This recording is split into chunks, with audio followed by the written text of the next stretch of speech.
catered to multinational corporations and failed working families. It destroyed local communities. It eroded our manufacturing base and our national competitiveness. Shouldn't be news to anyone. It's why 23 years ago, then Congressman Lindsey Graham and I opposed more permanent normal trade relations with China. We knew that corporations would shut down production in Ohio and South Carolina and across the country and move production to China in search of lower and lower wages. It's exactly what happened. Since NAFTA's enactment in 1994 and China's entry into the World Trade Organization, Ohio has lost at least 275,000 manufacturing jobs. That's over 250,000 Ohioans who once had a good paying job, usually with top-notch benefits that comes with a union card, suddenly finding themselves out of a job. It often takes a decade or more for families and communities to recover from that kind of loss. It devastated industrial communities in Ohio and around the country, and it helped build up the Chinese military. Today, after years of misguided China policy, we're finally starting to do something about it. We passed landmark legislation to rebuild our infrastructure and invest in critical technologies like semiconductors and advanced energy that will build more secure supply chains. Ohio will be at the center of that kind of investment. Finally, we buried the term Rust Belt. Now we're finally making more in America. We need to safeguard critical technology from PRC's military and security apparatus using national security measures. It's why we're holding this hearing. For years, this committee's worked on a bipartisan basis to establish legal authorities to protect our national security from risks posed by the Chinese Communist Party. 5 years ago, I worked with then Chair Crapo to pass the Export Control Reform Act and the Foreign Investment Risk Review and Modernization Act. We strengthened our export control system and inbound investment screening authorities. Last month, we did it again. Ranking Member Scott and I worked with the majority of this committee to introduce the Fend Off Fentanyl Act. We've nearly all of the committee members, almost half the Senate as co-sponsors. 2021, fentanyl was involved in 80% of Ohio's unintentional drug overdose deaths. Over and over, I hear from Ohioans that we need new, more powerful tools to prevent the flow of fentanyl into our communities. Our bill declares that international fentanyl trafficking is a national emergency, an emergency that destroys lives and families across our country and that poses an extraordinary threat to the national security, the foreign policy, and the economy of our country. Therefore, the bill uses our economic arsenal to target every step of the foreign supply chain, from Chinese chemical suppliers to Mexican cartels to money launderers profiting off the illicit drug trade. National security threats evolve, whether from regimes in Tehran or Pyongyang or Moscow or Beijing or non-state actors or human rights abuses, IP theft, illicit fentanyl trade. We must ensure that these tools evolve along with them. To that end, I look forward to hearing perspectives from the witnesses on a range of bipartisan legislative proposals and ideas. For example, Senators Casey and Cornyn are working on legislation to address a gap in our existing national security authorities' risk posed by certain outbound U.S. investments. Senators Tester and Rounds on this committee have legislation to address concerns related to Chinese ownership of U.S. farmland and agriculture businesses. Senators Wyden and Lummis on this committee have a proposal that would impose export controls and personal data. Senator Warner in this committee and Senator Thune have legislation to address concerns related to information and communications technology transactions. This committee will examine a range of other proposals to address challenges posed by China related to Taiwan, technology development, digital assets, export controls, other issues. We all agree China is a real and growing threat. Our committee must play a leadership role in countering that threat. Today's hearing is another important step as we work together to safeguard our national security. Senator Scott. Thank you, Mr. Chairman. Thank you to the witnesses for being here with us today. Every day there's a news story after news story about foreign adversaries searching for a foothold to expand their global reach.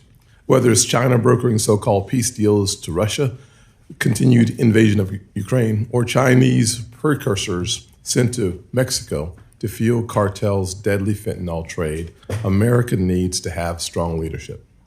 Today, we'll hear from Biden administration witnesses from Treasury and Commerce, to better understand their thinking and, frankly, learn why the White House is choosing to follow instead of leading. Advancing U.S. national security, economic security, and foreign policy are all vital to our domestic security here at home.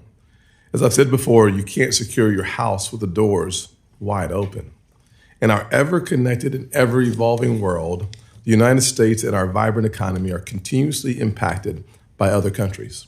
We spend a great deal of our time on this committee discussing our government's response to our own economic issues, but it is vital to consider the decisions being made oceans away by governments and countries with very different ideals and values than those we hold near and dear here at home in America.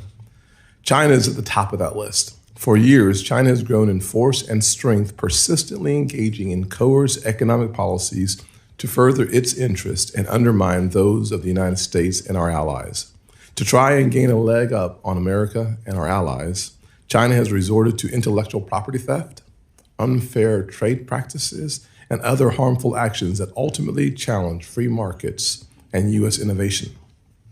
And innovation is the crown jewel of America's success. It's about the birth of ideas and the fertile ground for them to grow and to prosper. As the internet creates a web of connectivity worldwide, protecting American data from would-be bad actors like China becomes even more important. That's why I recently introduced a Know Your App Act to increase transparency and protect Americans by requiring app stores to label apps controlled by foreign adversaries. It's about empowering our parents with information to make informed decisions. Further, China exploited America's openness to do business on the global stage. But we cut our own selves off with rules and regulations dictating everything from climate requirements to burdensome building regulations taken to an extreme, making it more and more difficult to build here at home and perversely encouraging companies to search for more open environments around the globe. There should never be a world where a company finds China easier to do business in a better business environment. Our country was built on freedom, hard work, and innovation. We should encourage policies that foster these ideals in the marketplace, and that means lessening burdensome regulations. Furthermore, American companies should not be on an uneven playing field simply because they must abide by progressive regulations far stricter than the ones in China. We must work simultaneously to provide businesses with room for growth and opportunity here at home, while also robustly responding to China's unfair practices globally. The United States possesses tools to curb China's economic aggression, including sanctions, export controls, and investment screening, but we must use these tools strategically and effectively. Policymakers must think beyond the Washington bubble and ensure that when the government uses its economic security tools, it evaluates the economic impact on communities and small businesses across our country. From securing our farmland to protecting our U.S. technological innovators, this is the lifeblood of our economy and our communities. I know that firsthand from my home state of South Carolina, where advanced manufacturing is our engine. We have some of the largest global brands making their home in South Carolina. The foreign direct investment in my state is tremendous, from BMW to Volvo, an important component of the success that we offer the nation from South Carolina. After all, efforts to advance national security will never succeed if the government undermines the economic security and economic opportunities of everyday Americans. Regrettably, under President Biden, America's economic strength has waned, and the administration has led this country down a path of reckless spending that has led to a 40-year high in inflation, which every single American knows all too well. The more this administration spends on progressive policies, the more their attention is diverted from issues that our communities actually need the federal government to focus on, like preventing the deadly fentanyl deaths that Chairman Brown alluded to. The Chinese Communist Party is facilitating the flow of the deadly fentanyl into our nations through the Mexican cartels, leading to 70,000 American deaths. Fentanyl is the leading cause of death for young Americans. the leading cause of death. Americans who will never marry, have children, grow old, or make an investment into our economy simply because they took fentanyl. That's why I, along with Chairman Brown, introduced the Fend-Off Fentanyl Act, which will target the illicit fentanyl supply chain using sanctions to choke off the income of cartels and the Chinese laboratories that make precursors of this deadly drug. We must hit them, of course, where it hurts the most, which means in their wallets. We must boost economic growth and competitiveness through a renewed commitment to free enterprise, free trade, rule of law, and an international U.S. leadership. And we must maintain our technological edge, promote capital formation, and ensure supply chain resilience. Let me close with this. Concerns about China's rising strength and aggression are certainly understandable. However, America can always out-compete China. Our economic system and our values have lifted countless people out of poverty by providing economic freedom for everyday people to work hard, apply their talents, and pursue their dreams. There's no better system in the world today. It's time we renew our commitment to the principles that made us the greatest nation on God's green earth. Thank you, Mr. Chairman. Thank you, Senator Scott. I'll introduce today's witnesses. All four of you were confirmed through this committee and onto the Senate floor. Elizabeth Rosenberg has been back at least once since then. She's Assistant Secretary for Terrorism, Financing, and Financial Crimes at Treasury. Paul Rosen's Assistant Secretary for Investment Security at Treasury. Welcome to both of you. Taya Kendler is Assistant Secretary for Export Administration at Commerce. Welcome. Max Axelrod is Assistant Secretary for Export Enforcement at Treasury. I would welcome all of you back. Assistant Secretary Rosenberg, you start. Thank you. Good morning, Chairman Brown, Ranking Member Scott, and distinguished members of this committee. Thank you for the opportunity to testify today on countering China, advancing U.S. national security, economic security, and foreign policy. The United States and the PRC are the two largest economies in the world. Despite the current tensions in our relationship, cooperation between the two countries is absolutely critical in addressing important global challenges like the climate and managing international debt distress. As Secretary Yellen has recently noted, the United States does not seek conflict, but rather a constructive and fair economic relationship with China, one where we can work together, when possible, for the benefit of our countries and the world.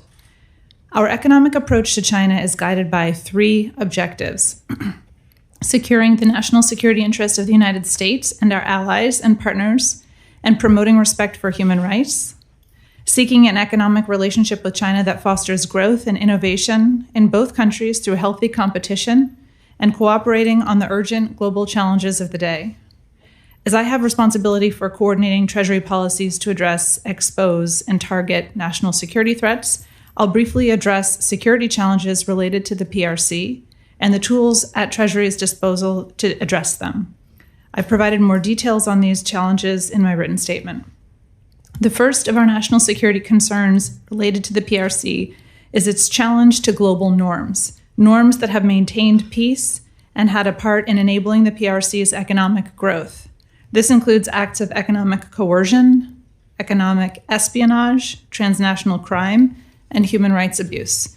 Furthermore, we are concerned with China's role in the illicit narcotics trade. That is why just yesterday, Treasury sanctioned and exposed a drug trafficking network that included Chinese individuals and entities responsible for shipping pill press machinery for counterfeit pill manufacturing, including those involved with fentanyl-laced pill production. Another concern is the PRC's role in geopolitical conflict around the world, including related to Russia, North Korea, and China's militarization of international spaces. PRC support for those countries I noted, and increased tension along its borders, including in international waterways and airspace, further destabilizes precarious situations, increasing the risk from misunderstanding and miscalculation. On Russia, for example, we have sanctioned Chinese entities exporting items to Russia in support of its brutal, illegal invasion of Ukraine's sovereign territory. Chinese continued support for Russia will only prolong that conflict. I want to focus now on the suite of Treasury tools and how we deploy them in service of our national security concerns. First, Treasury publicly exposes threatening activity, including through financial sanctions. Public exposure and targeting individuals and entities through a sanctions designation gives financial institutions and other organizations a fuller picture of the illicit activity and greater ability to distance themselves from the threat. This is often the case for our drug trafficking sanctions, where we map and expose the networks moving the narcotics and the funds. In addition, Treasury regularly engages the private sector, providing typologies and red flag indicators, as well as partner and ally nations who share similar concerns and can take complementary enforcement actions. Another way we protect our national security interests is by strengthening international anti-financial crime standards and by building partner consensus around them. Leadership in the Financial Action Task Force, or FATF, the international standard-setting body for anti-money laundering and countering the financing of terrorism, is a major way we accomplish this. By leveraging this international forum and building agreement around model laws and best practices, we increase the cost for actors to reject these norms. To conclude, the United States can effectively manage our relationship with China by clearly conveying our interests and intentions, including about our specific national security concerns. Indeed, the health of the global economy rests on how we, both the United States and China, can manage our relationship and address pressing shared challenges. Thank you very much, and I'd be happy to take your questions. Thank you, Assistant Secretary Rosen. Thank you. Good morning, Chairman Brown, Ranking Member Scott, distinguished members of the committee. Thank you for allowing me to be here today to testify on this important national security topic. At the Department of the Treasury, we understand the significant challenge that China poses to the economic and national security interests of the United States. I manage the government's review of foreign investment coming into the United States through the Committee on Foreign Investment in the United States. In this work, we are focused on stopping the access and exploitation of sensitive technologies, infrastructure, data, and other assets by those that have the intent and capability to harm our national security. Recently, Secretary Yellen addressed the U.S.-China economic relationship. In her remarks, she conveyed that China and the United States can and need to find a way to live together and share in global prosperity. She also stressed the importance of our countries working together when possible for the benefit of the world. At the same time, Secretary Yellen was crystal clear when it comes to national security. The United States will secure our national security interests and those of our allies and partners. We will remain firm in our conviction to defend our values. We will not hesitate to defend our vital interests, and we will not compromise on national security concerns, even when they force trade-offs with economic interests. We will fully and zealously exercise our economic tools to protect the national security of the United States. CFIUS is one important tool to address national security that pursues these objectives. The committee, comprised of the heads of several executive branch agencies, which I help lead in support of the Secretary of the Treasury's role as chair, carefully reviews foreign investment in the United States for national security risks. When necessary, the committee takes action to address such risks while seeking to maintain an open investment environment and the status of the United States as one of the top destinations for foreign direct investment in the world. Over the years, as the national security threat environment has evolved, so has CFIUS. First established, as you know, by executive order in 1975, the committee has benefited from congressional action to codify and enhance its authorities. As was pointed out by the chairman, most recently, Congress did so with a bipartisan Foreign Investment Risk Review Modernization Act of 2018. Among other things, FIRMA provided the committee with important authorities over certain investment structures that had previously fallen outside of its jurisdiction and modernized our processes and procedures to better and more timely and more effectively review covered transactions. It also, importantly, provided the committee with much needed jurisdiction over certain transactions involving real estate in close proximity to sensitive facilities. Since I was confirmed in the role as Assistant Secretary for Investment Security, I've been focused on making sure CFIUS operates efficiently and effectively, bringing to bear all of our available resources and tools to support our important national security mission. This effort includes the issuance of the first executive order since the committee was established to provide formal presidential direction on additional risks that we are to consider when reviewing a covered transaction. It also includes the issuance of our first ever enforcement and penalty guidelines to ensure that transaction parties are held accountable for failing to comply with our laws and for not upholding their obligations to mitigate national security risk.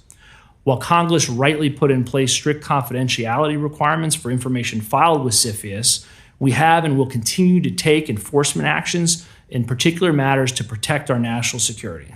We're also enhancing our tactics and techniques to ensure that we're gathering more detailed information about foreign acquirers, more detailed information about deal structures, and thoroughly assess the national security risks arising in connection with any transaction. We also continue to enhance our ability to identify non-notified transactions, that is, transactions that aren't voluntarily brought to CFIUS, and we're also engaging with our international partners and allies. Finally, as we protect national security in the context of inbound investment, we continue to contribute to the interagency discussions regarding policies to restrict certain U.S. outbound investment flows in specific sensitive technologies with significant national security implications. Our desire is to avoid situations in which U.S. investments and business know-how support the advance of technologies that enhance the military or intelligence capabilities in countries of concern that could undermine our national security and put Americans at risk. While we're proud of the committee's work, our work remains unfinished, and there's always more we can do. We remain focused on being effective as we can in our national security mission, and you have my commitment, Senators, that we will use all of our available authorities to protect the national security of the United States, including, in particular, against national security threats posed by the PRC. Thank you for the opportunity to be before you, and I look forward to your questions. Thank you, Assistant Secretary Kindler.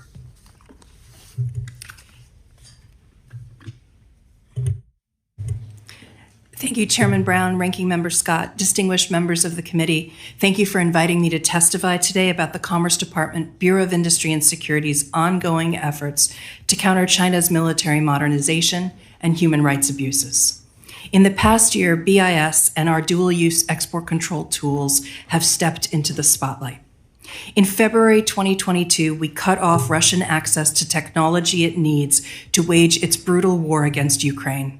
We barred the export of thousands of weapons components and other items needed by Russia's military, including classic dual-use items like radio frequency converters. Working with 38 allies and partners, we're also barring certain exports to countries helping Russia, including Iran and its drone programs.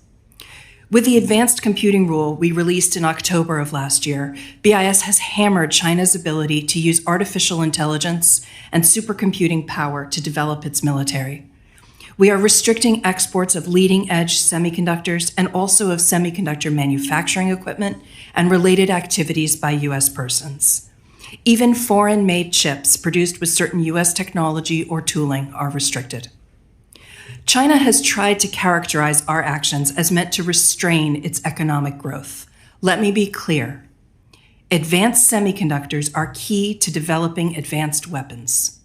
They also support surveillance systems for human rights abuses. We focus solely on national security and human rights considerations when imposing these measures.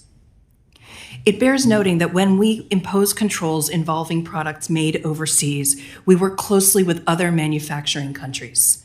BIS embraces the significant responsibility of working with international partners to explain the rationale for our export control policies and, where possible, including them in our efforts.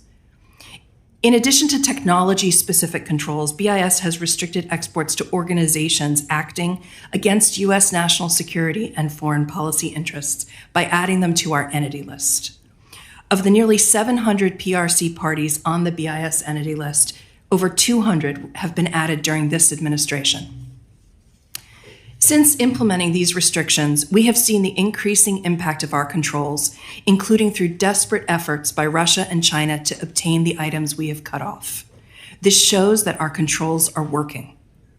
And even as we hone current controls in our ever-evolving technological landscape, BIS is focused on our next moves, reviewing the cutting-edge technology areas of autonomous systems, quantum information sciences, biotechnology, and advanced materials and manufacturing. Export controls are not being used to pursue economic decoupling with China. Our approach to China is calibrated and targeted. China's military-civil fusion strategy under the Chinese Communist Party's government system necessitates stronger export controls targeting advanced commercial items that can be used in military applications. We seek to counter China's military modernization by restricting key sensitive technologies without undercutting U.S. technological leadership or unduly interfering with commercial trade that doesn't undermine national security. This is all part of the review of our approach to China that Undersecretary Alan Estevez has identified to this committee. Moreover, BIS never acts alone. I'm deeply grateful for our partnership with the Defense, Energy, and State Departments, as well as the intelligence community and law enforcement agencies. Following collectively agreed upon policies and considering all sources of information, open source, business proprietary, and classified, we work together to closely scrutinize license applications involving transactions with China. Last calendar year, license applications involving China were about 13% of all the license applications we received, 5,064. We denied or returned without action about 26% of China applications. And on average, we spent a lot more time scrutinizing these applications. 90 days last year, a little over double the 43 days we took to process non-China applications. We prioritize comprehensive review, and we are taking the time to ensure that China license applications are carefully reviewed. BIS is laser-focused on aggressively and appropriately contending with the strategic technology threat posed by China. We will continue to use all our tools to counter China's efforts to outpace the United States and our allies to the benefit of its military. Thank you, and I welcome your questions this morning. Thank you, Assistant Secretary Axelrod. You're recognized for 5 minutes. Thank you, Chairman Brown, Ranking Member Scott, distinguished members of the committee. Thank you for inviting me to testify today on our ongoing efforts to deny the People's Republic of China access to restricted U.S. technologies. As the Assistant Secretary for Export Enforcement at the Department of Commerce, I oversee a team of law enforcement agents and analysts who carry out a critical national security mission, keeping our country's most sensitive technologies out of the world's most dangerous hands. At no point in history has this mission been more important, especially when it comes to the PRC. As our intelligence community's most recent annual threat assessment notes, quote, China has the capability to directly attempt to alter the rules-based global order in every realm and across multiple regions as a near-peer competitor that is increasingly pushing to change global norms and potentially threatening its neighbors, end quote. Here's what my team has been doing to meet this unprecedented moment. First, we've enhanced our enforcement policies. Second, we've expanded our partnerships at home and abroad. And third, we've taken aggressive enforcement actions to impose real costs on those who seek to violate our rules and undermine U.S. national security, both in China and elsewhere. On enforcement policies, we've updated them to ensure that our finite resources are best positioned to have maximum national security impact. Last June, for example, we announced that we are raising penalties for more serious violations, prioritizing the most serious cases, and eliminating no admit, no deny settlements. We also made our administrative charging letters public when filed, so now, as soon as we allege someone has violated our rules, everybody knows it. In October, we issued a policy announcing that when a foreign government fails to schedule our end-use checks in a timely way, we generally seek to move the unchecked parties onto our unverified list, and then from the unverified list to the entity list. Prior to this policy, the Chinese government had not scheduled a single end-use check for us in over 2 years. In the 7 months since the policy issued, we've completed over 90. Next, partnerships.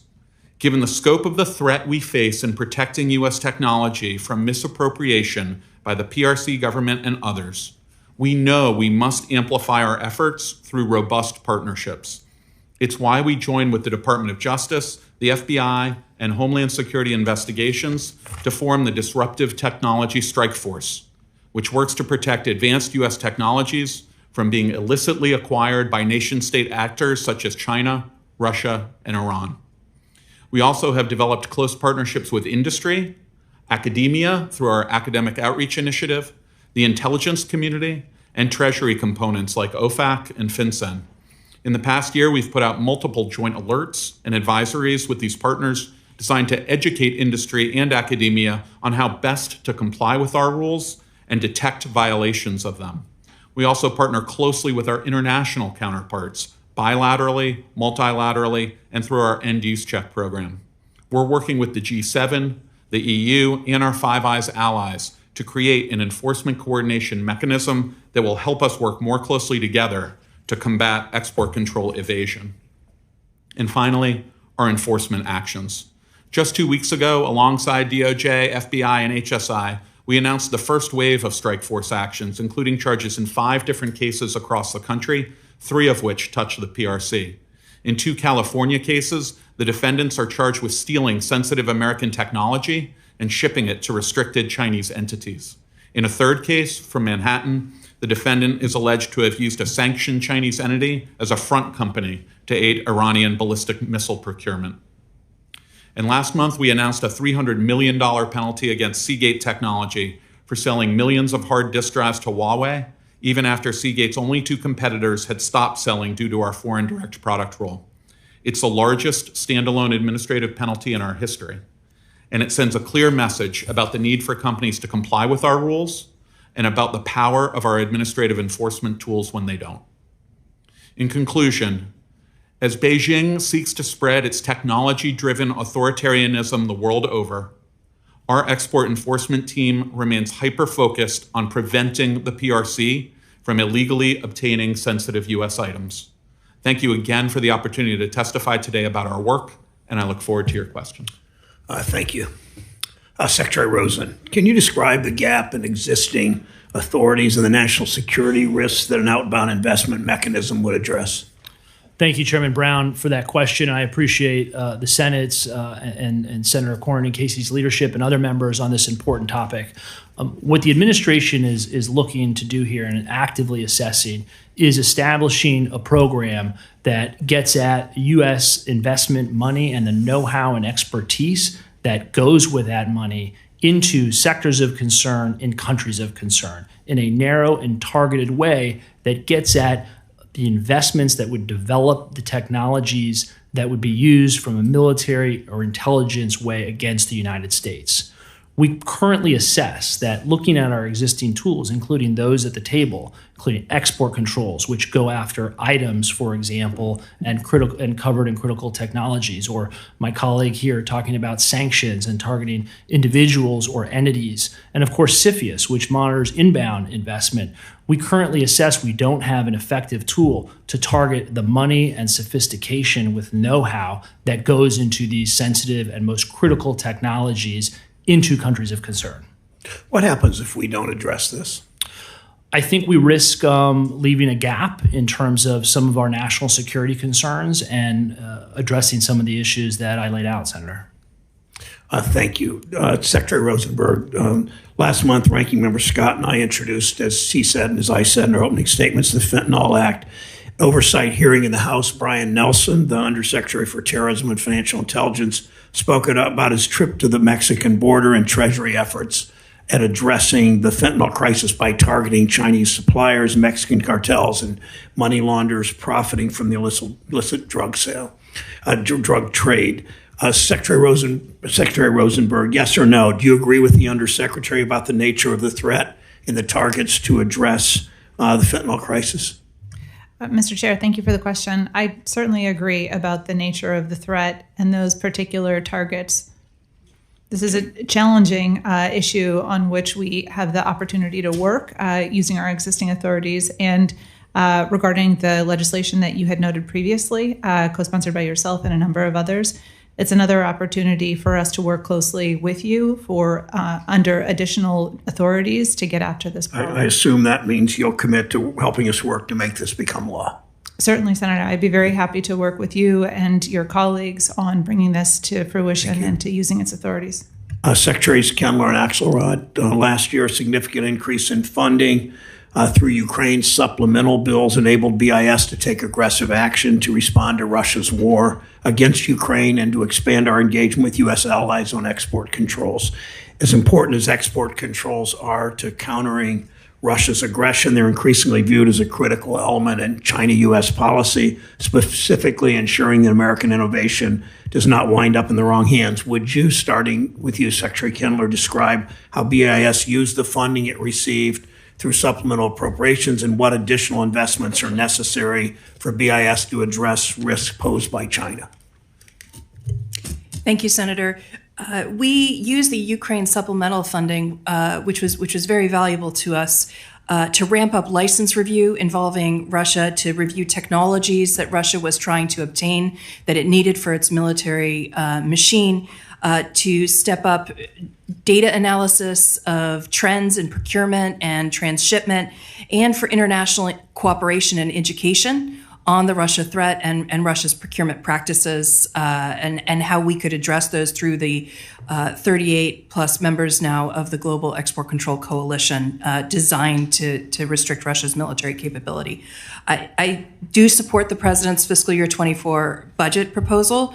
We can always do more with more, and the Ukrainian supplemental funding model would certainly be an example for how we could do more with respect to the China military modernization and human rights threat. Secretary Axelrod, same question. Yes, thank you, Senator. We used the Ukraine supplemental money in an impactful way. We were able to bring on 16 special agents and 6 intelligence analysts. And in addition, we were able to hire 2 export control officers, one for Finland and one for Taiwan. By adding agents and analysts, it means that we're able to do more investigations, which down the road will lead to more penalties. We can do more compliance checks. We can do more outreach to industry. We can do more nomination packages for the entity list. It's been a very effective resource for us, Senator. Secretary, thank you. Secretary Rosenberg, really quickly, my time's run out. Discuss the challenges to building multilateral conditions and how Congress can support your multilateral efforts on export controls and sanctions.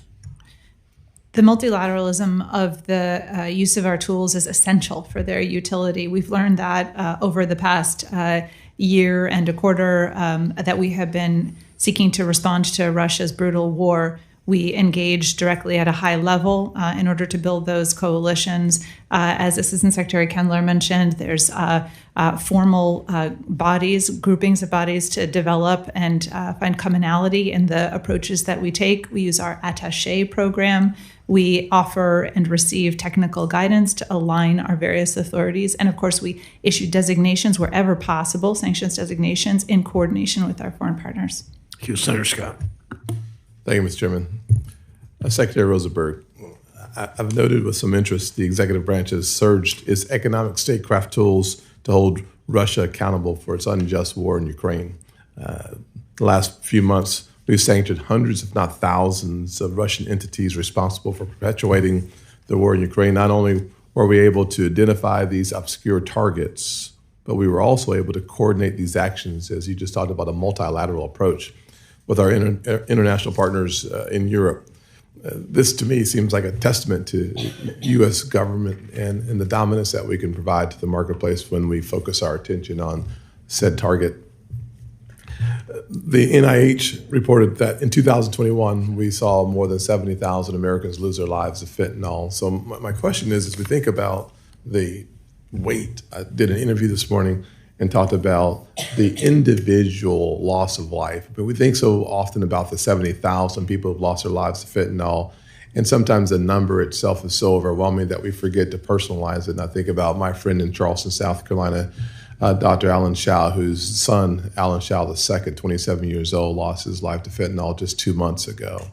And I think about the tools that we may have at our disposal that could disrupt some of the cartels, and to think about, and perhaps it's easier to go to the front line, the top of the food chain, but the middle level folks seem to need to be targeted as well. What from your vantage point, overseeing TFFC, what is possible for us to do and to use more of the tools to disrupt the financials of not only the top of these cartels, but the mid-level as well? Is there more that we can do in that area? And if so, how do we get there?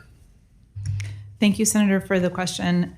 I very much appreciate the approach that you've just noted, not just of identifying the individuals who are the leaders of particular cartels or networks to move drugs and to move money, but also all of the individuals who work as the front line, if you will, for bundling money, for packaging materials and equipment, and of course the illicit drugs themselves. We've found that it's essential to be able to identify and expose and of course designate with sanctions the front companies, the exchange houses or money services businesses, the other kinds of businesses that function as fronts in order to launder this money and move the goods and services. Furthermore, being able to explain through the use of typologies or those red flag indicators to other financial institutions or businesses that might come in contact with them, the challenges and the risks involved so that they can avoid them is essential to this work of exposing and disrupting.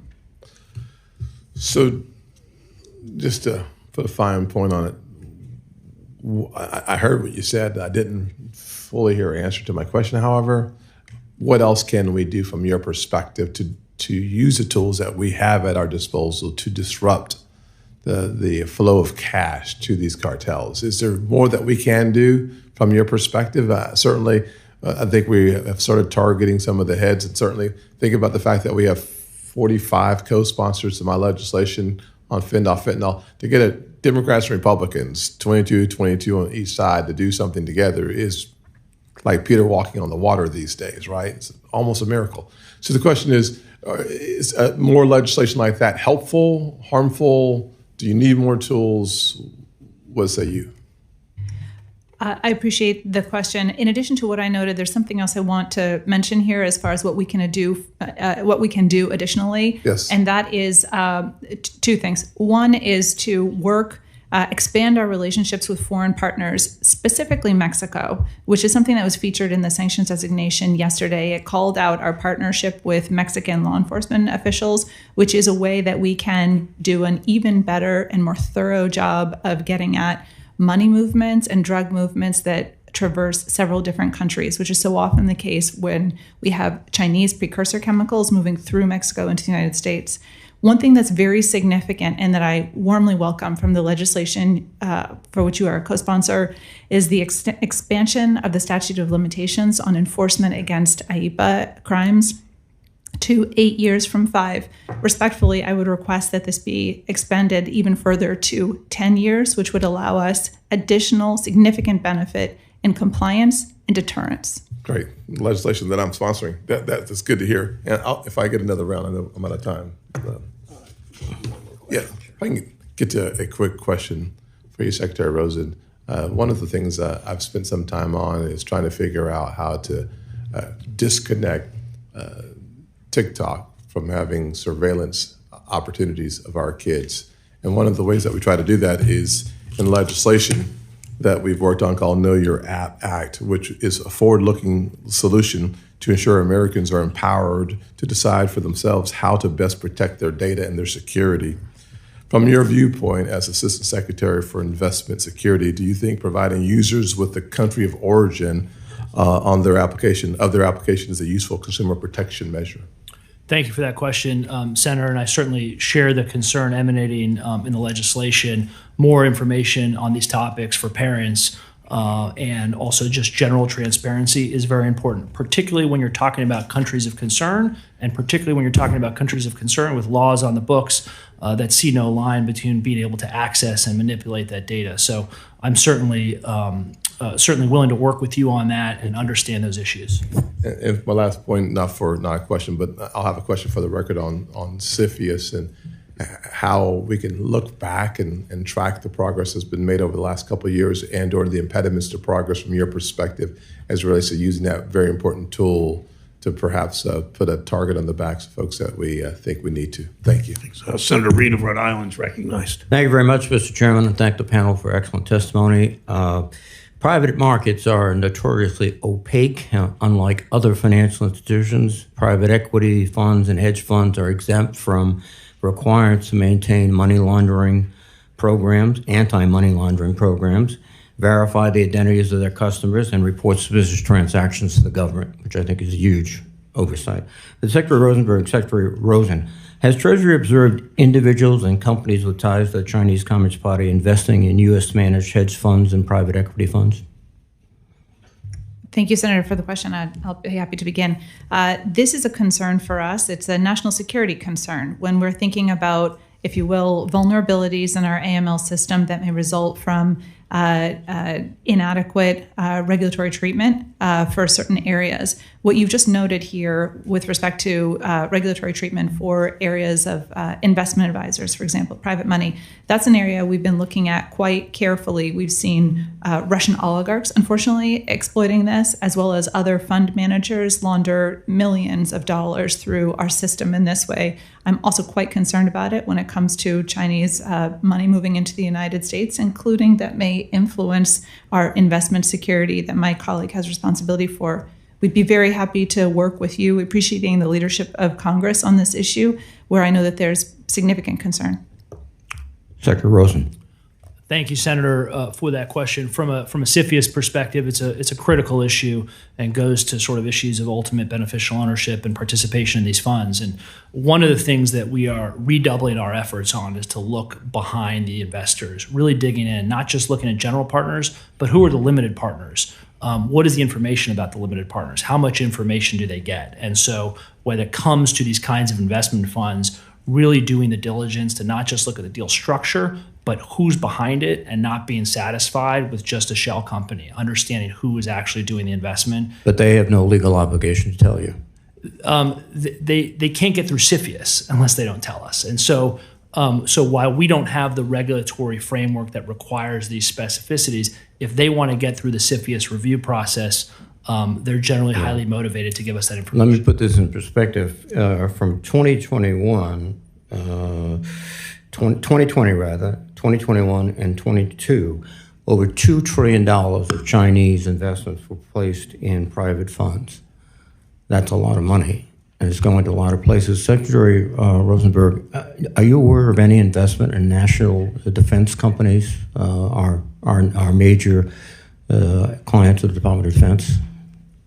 Thank you, Senator, for the question. I would defer the specific answer to that to my colleagues from CFIUS, as well as, of course, the Department of Defense. But I would note from my perspective, thinking about the regulatory treatment broadly for investments, foreign and domestic, in this sector, or management of investment funds, that's an area of vulnerability for the United States where we must approach it from several different perspectives, not just the regulatory treatment, but of course also any national security implications resulting from foreign funds flowing in as well.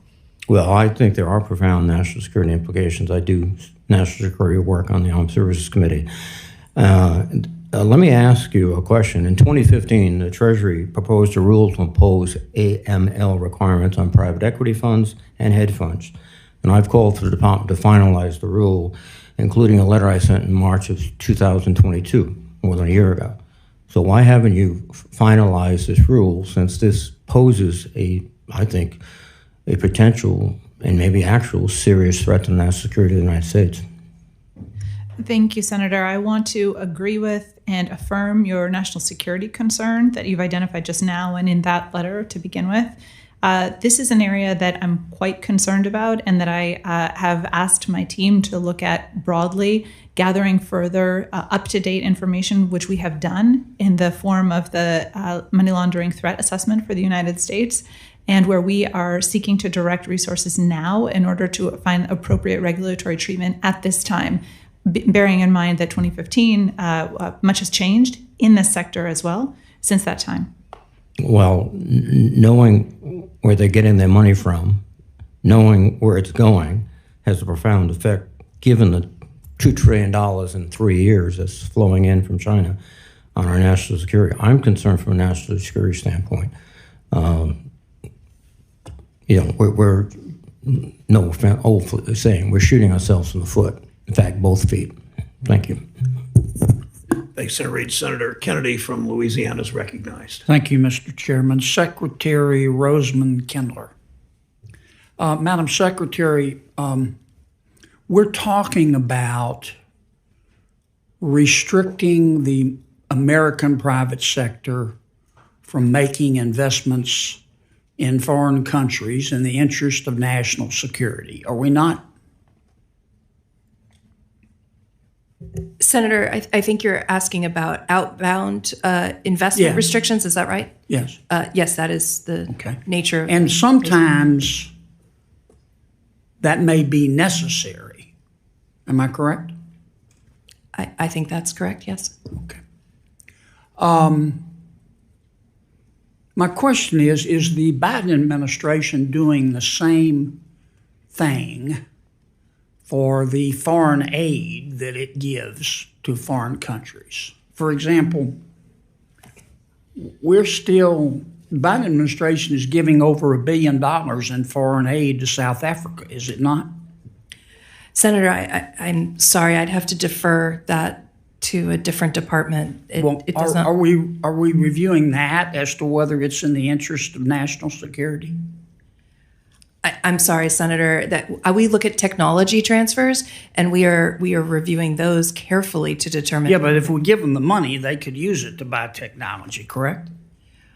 If it is restricted under our regulations, I would say no, sir. Mm-hmm. Respectfully, our export controls are in place to restrict technology transfers, whether it's goods, software, or technical data. But we're still giving a lot of.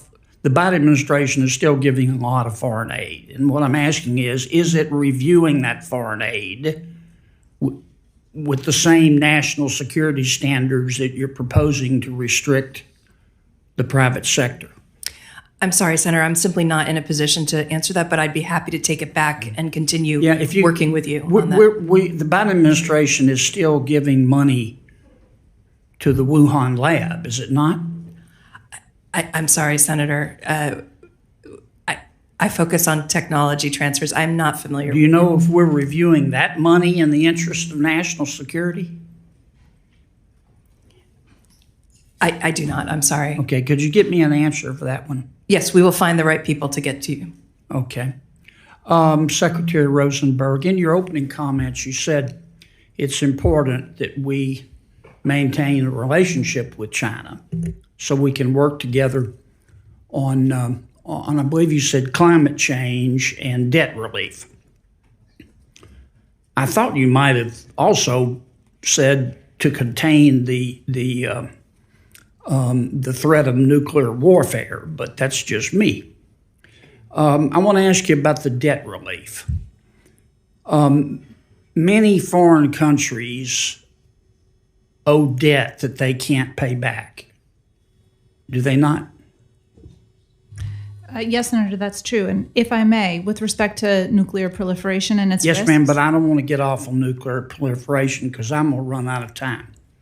And some of those countries that owe money that they can't pay back owe that money to the American people, either individually or as businesses. Is that correct? That I don't have particular responsibility over foreign debt matters, although I do. Well, you mentioned it. Am I correct?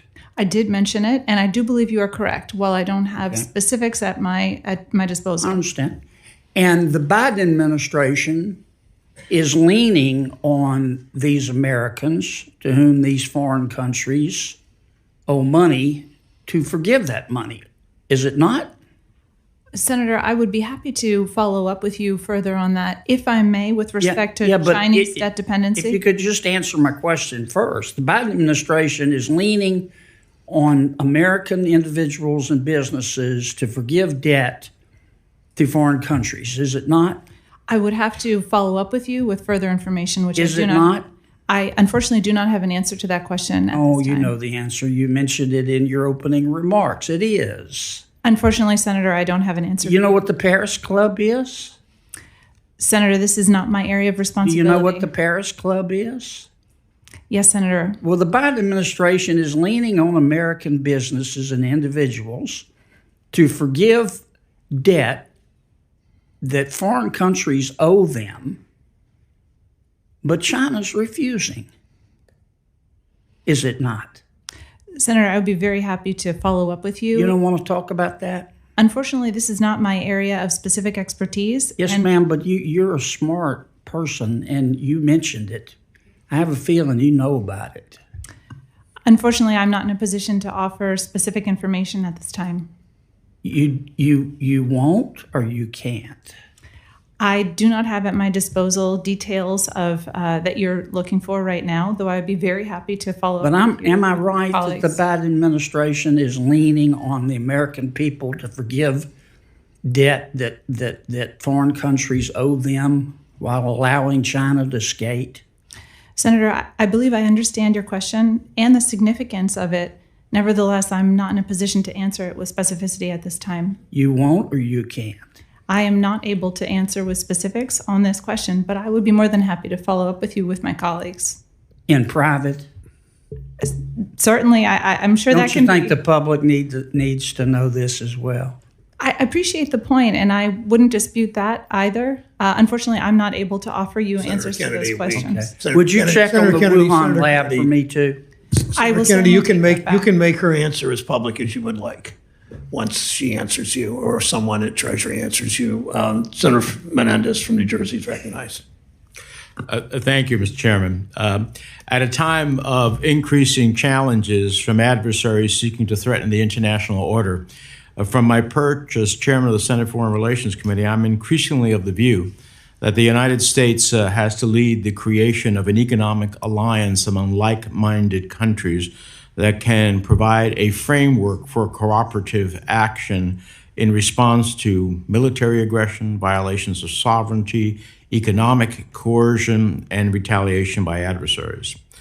So while I welcome the G7 leader statement calling for the creation of a new coordination platform on economic coercion to promote cooperation within and beyond the G7, I think we have to go further. I'm currently drafting legislation that would direct the administration to create a common economic defense mechanism that would counter economic coercion, build supply chain resilience, promote stronger export controls, and protect critical technologies. So I would like to have each of your offices' assistance in creating this bill. So my first question is, will each of you commit to working with my office on creating input and drafting this legislation? Yes, Senator, certainly. Yes, Senator. Yes, Senator. Yes, Senator. Thank you all very much. Look forward to working with you. Our lack of outbound investment oversight in sensitive industries has the potential to harm our national security and hamper the competitiveness of U.S. industry because of our technical prowess, capital, and the unique know-how that access to the U.S. capital markets provides. The President's budget requested funding to support the establishment of such an outbound investment review mechanism by executive action. So, Assistant Secretary Rosen, how will you scope a screening tool such that it is broad enough to prevent U.S. capital and expertise from financing investments in critical sectors that undermine U.S. national security, but narrow enough to actually be implementable?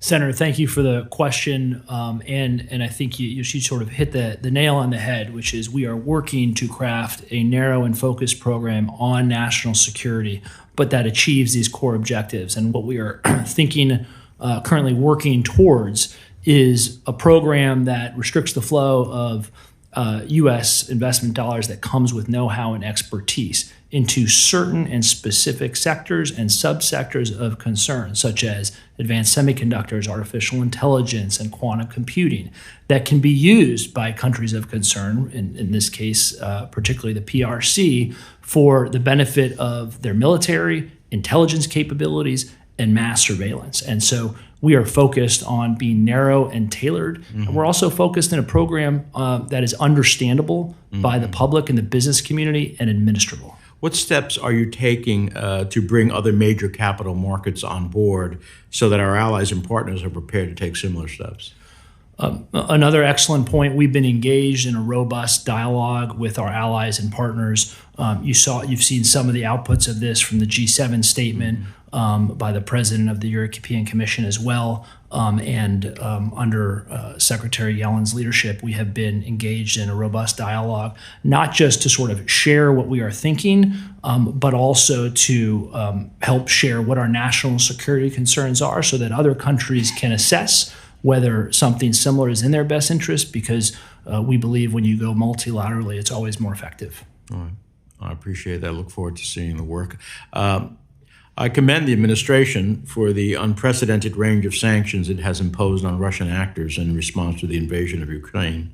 And while I believe we need to focus on enforcement, we need to address the fact that China continues to enable Putin's war machine. Assistant Secretary Rosenberg, what steps are you taking to target enablers of Putin's inner circle and war-making capabilities, including such enablers in the People's Republic of China? Thank you, Senator, for the question. We are strongly committed to ensuring that Russia is not able to gain access to money and material to fund its war and to enforcing our sanctions, as you have noted. We've made clear to any individual or entities that might go forward and evade those sanctions that we will not tolerate this, including specifically with respect to China at the level of president to president. In order to make good on that commitment that there shall be consequences for enablers of sanctions evasion, we have designated a number of Chinese entities and individuals that have participated in the evasion of sanctions. So with respect to Russia, starting just this year, in January, we designated a firm known as Spacity that is providing satellite imagery of the battlefield in Ukraine to the Wagner Group in fighting the war. We've also designated in April and in this month as well a number of entities that were involved in providing financial front services as well as participating in procurement But not many networks. individuals. Entities, but not many individuals. We have designated many Chinese individuals in the past and wouldn't hesitate to do so if there was an opportunity. Could you forward to my office the public list of the individuals and entities that have been sanctioned in this regard? Certainly, Senator. Thank you. Thank you, Mr. Chairman. Thank you, Senator Menendez. Senator Hagerty is recognized from Tennessee. Thank you, Chairman. At the recent G7 meeting in Japan, President Biden described the China spy balloon incident in which a Chinese high-altitude surveillance ship violated American sovereignty as, quote, silly. To be frank, I don't find the Chinese spy balloon incident to be silly, and neither do the American people. That's why, in my capacity as ranking member of the banking subcommittee that oversees export controls, I sent a letter to Secretary Raimondo yesterday. In this letter, I requested export licensing data from Commerce Department's Bureau of Industry and Security to see what American technologies were approved for export to China's aerospace sector, including to those in China who manufacture these types of spy balloons and their payloads. Mr. Chair, I'd like to submit this letter for the record. Without objection, so ordered. Thank you. Assistant Secretaries Kindler and Axelrod, do you agree to fully comply with my request for export licensing data, which Section 1761 of the Export Control Reform Act of 2018, or ECRA, requires the Commerce Department, if asked, to share with my subcommittee? Senator, we will certainly comply with the terms of ECRA in responding to your letter. Mr. Axelrod? Same answer, Senator. Thank you. I'm very concerned about news reports that the Biden administration continues to conceal attempts for more transparency on China's spy balloon incident, including a taxpayer-funded FBI report on this incident. That's why I'm using my authority under ECRA to ensure transparency on the extent to which U.S. technology exports have contributed to threats like China's spy balloon program. On April 26, Secretary Raimondo told Congress that her department has put over 200 companies on the entity list for export controls during her tenure. This statistic appears like an accomplishment at face value, but it falls drastically short of the previous administration standard. Frankly, in 2020, the Commerce Department added 147 companies to the entity list. And in 2021, that number decreased to 85. And in 2022, that number further decreased down to 68 Chinese companies that have been added to the entity list. Assistant Secretary Kindler, what's the explanation for this drastic decrease in the Commerce Department's entities listings? Senator, I'd like to make sure that you have the right information. I believe it's 205 entities that have been added under the Biden administration in China. Are you disputing the level that I'm talking about? These numbers add up to that number over the course of 2.5 years. Just in the last year of the previous administration, 147 companies were added to the entity list. And what we've seen is a decrease year over year to get to the total that you just named. But why are we decreasing? Why are you decreasing the activity in light of the fact that we've seen more and more of Chinese, the CCP, I should say, predatory behavior? Senator, I just want to make sure that we're being clear that these are Chinese entities, not overall entities. It is correct that 205 entities in China have been added to the entity list. Why has there been a decrease year over year? That's my question. Can I get back to you on that? I want to make sure that we're operating with the same data, please. The data shows that there has been a decrease.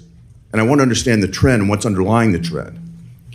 We are deeply focused as one of the two pillars of export controls on entities that pose national security and foreign policy threats to the United States, particularly in China. I am very concerned about this decrease. I'm also concerned about the fact that the Commerce Department still permits exports of U.S. technology to China's most worrisome state-owned defense enterprises, including, and I want to be specific here, Aviation Industry Corporation of China, China Aerospace Science and Industry Corporation, and China Aerospace Science and Technology Corporation.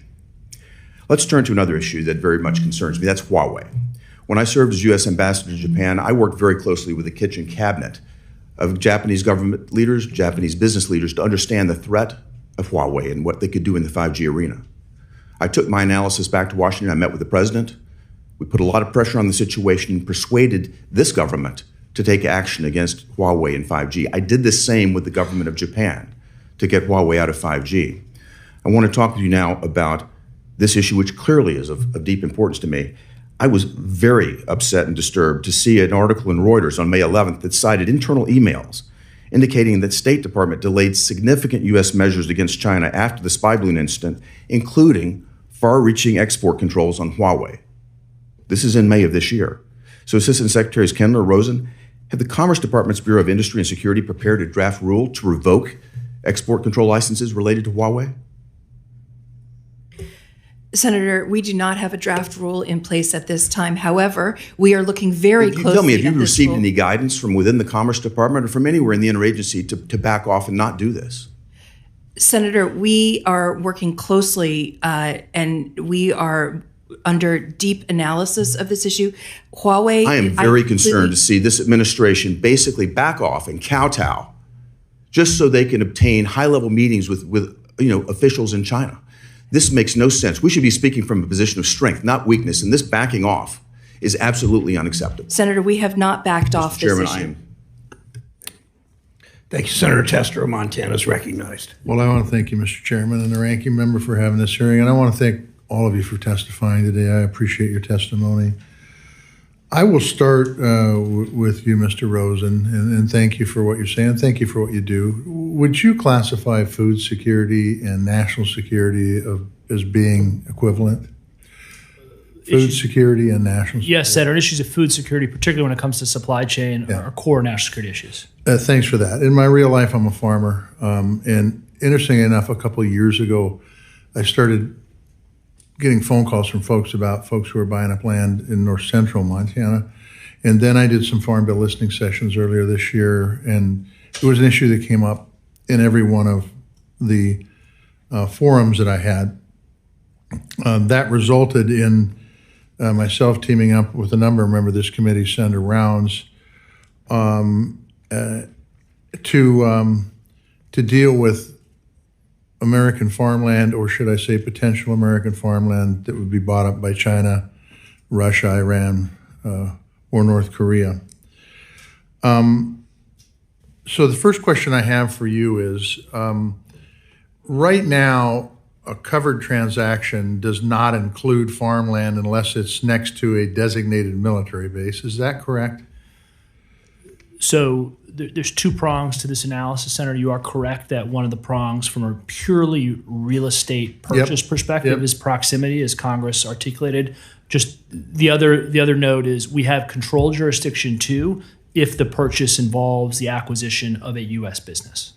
Okay. So, but what I want to focus on, we'll get to agribusiness in a second, but I just want to talk about the farmland situation for a second. So right now, if a piece of farmland is bought by a out-of-country individual or corporation, what are the triggers that would make you look and see if that was who bought that land? Are there any triggers?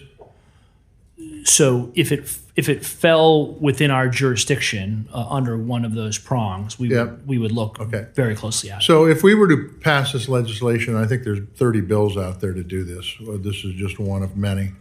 To regulate who's buying land and potentially even prevent a company or an individual from those 4 countries, and I'm not talking about a U.S. citizen I'm talking about people from those 4 countries. Do you have the capacity to be able to enforce it? Well, I think your legislation that you have with Senator Rounds and Senator Kramer and others raises this very important issue, and I want to work with you to figure out how we can address it. From a resource perspective, you raise an excellent question. Depending on what the scope of what you're considering, we would have to assess what that would bring in and whether that's targeting the national security. So I have no idea how much land is being bought in this country by folks from outside this country, okay? We're just talking about four countries in this particular case with really a focus on China, let's be honest. But the others are important too. But this bill doesn't work unless CFIUS can do the enforcement. You have to have an enforcement tool. You can't just say, we're not going to do this, and you're the enforcement tool. So the real question I have is I don't want to write something that sounds good. You put good press releases out on it, but really doesn't do anything because we don't have the enforcement agency to do it. And since you're the enforcement agency, do you have capacity to do it? And how much more capacity, what would you need to be able to have capacity to be able to enforce a bill that would stop China or all 4 of the countries, China, Russia, North Korea, Iran, from buying farmland in this country? Senator, I appreciate the question, particularly as it relates to administratability and resources. And what I would say is it would depend on the scope. If we brought in every single investment, that would be a different consideration than targeting the investments that you have a particular national security concern with. But what I can commit to you is I'm willing to go at this issue with you and figure it out and work toward a solution. So we had Senator Reid ask some questions on investment funds, and we talked about how important it was for laundering money. We talked about how important it was from his perspective, and mine too, by the way, of potentially investing in military production firms. I'm going to tell you that I don't know how much land is being bought right now in this country. And we haven't even got into agribusiness, by the way, which is just as big a concern. But we've got to figure this out before it gets to be a crisis. And I would hope that Treasury, Ms. Rosenberg, Mr. Rosen, we can work with you, because I just think this is a huge problem. Whether it's for laundering money or whether it's for national security or whether it's food security, it's all the same thing. And if we could get your help, we might be able to get a piece of legislation that actually functionally works. You have my commitment to work with you, Senator. Thank you, Mr. Chairman. Thanks, Senator Tester. Senator Vance of Ohio is recognized. Thank you, Mr. Chair. I appreciate you for hosting this committee. And I want to focus a little bit on perhaps the unintended consequences of some of our Russia and Ukraine policy of the last year. And I'm going to direct my question to you, Ms. Rosenberg, and thank you all for being here. So I've known this committee before. Our sanctions policy in Russia has been a complete and total failure. We thought that we would shrink the Russian economy by 10, 20, 30, even 50%, yet we've shrunk the Russian economy by very little. And if you compare it to the performance of other regional economies, and let's say in terms of the performance of its currency, it's actually doing pretty well relative to other world currencies. So the foreign policy establishment claimed that one of the strongest sanctions measures was the disconnection of Russian banks from SWIFT. Scholars claim that this would kneecap the Russian economy, but while the Washington foreign policy establishment was preoccupied with crafting a sanctions regime, they failed to consider that Russia had been developing their own alternative to SWIFT, which is, of course, the SPFS. Ms. Rosenberg, I want to ask first, has the SPFS grown in response to being cut off from SWIFT, and by how much has it grown? Thank you, Senator, for the question. We are aware of and looking at the Russian payments rails system, if you will, the SPFS, which grew significantly earlier on in the prior stage of Russia sanctions in 2014, when it saw some of the writing on the wall about its inability to access certain international financial institutions or partners, and began developing at that time. Yeah, so my understanding, at least the Russian claims, are that they've integrated about 50 foreign banks just in the last couple of years onto the SPFS system. And to your point, it sounds like they integrated a lot more before, from maybe 2014 to 2020, perhaps 2021. The other really concerning thing, of course, is that India and Iran seem to be getting closer and closer to the Russian financial system, even as they're getting further and further away from the American financial system. And in particular, India, which we should all recognize is the most important geopolitical counterweight to China in the region. It's a very bad thing for them to be getting closer to Russia and China and the Russian financial system. Just for my edification and anybody else who's listening, could you speak a little bit to the national security importance? So what do we get out of cooperative organizations like SWIFT as the dominant global bank power, and what kind of access does our law enforcement have that they wouldn't have if you had major foreign powers shifting off of SWIFT? Thank you for the question. I have also noted with great concern some of the developments and expanding efforts by Russia with several specific partners to have direct and bilateral financial flows. You mentioned India and Iran. Those are not the only ones. There are other countries where this is a great concern. And as you pointed out, this is designed to be an effort to relieve and mitigate its dependency on international financial systems. So the reason why Russia, as we see it, is seeking to do this is because it has less and less connectivity with international financial architecture. It's not just SWIFT, it's also the correspondent banking relationships that have been cut off so significantly by the European and US and British sanctions that have severed a designated number of banks and severed those relationships. But the concern that I hear you expressing is concern we also have. We cannot rest knowing that we have designated over 80% of Russia's financial system and restricted their access to SWIFT systems. That is insufficient if they are still able to move around them and gain access to international financial channels. Yeah, I appreciate that, and certainly agree with the emphasis there. My concern, I guess, is that our Ukraine policy has had this massive unintended consequence. And if we had gone into this 18 months ago knowing that we would maybe be pushing India closer to the Chinese, not to say nothing of Russia, we're pushing Russia and India closer to the Chinese. We're encouraging the creation of an entirely alternative financial system. It's really important that our law enforcement has access to some of these financial transactions. It's one of the ways we catch international crime. It's one of the ways that we prevent international terrorism.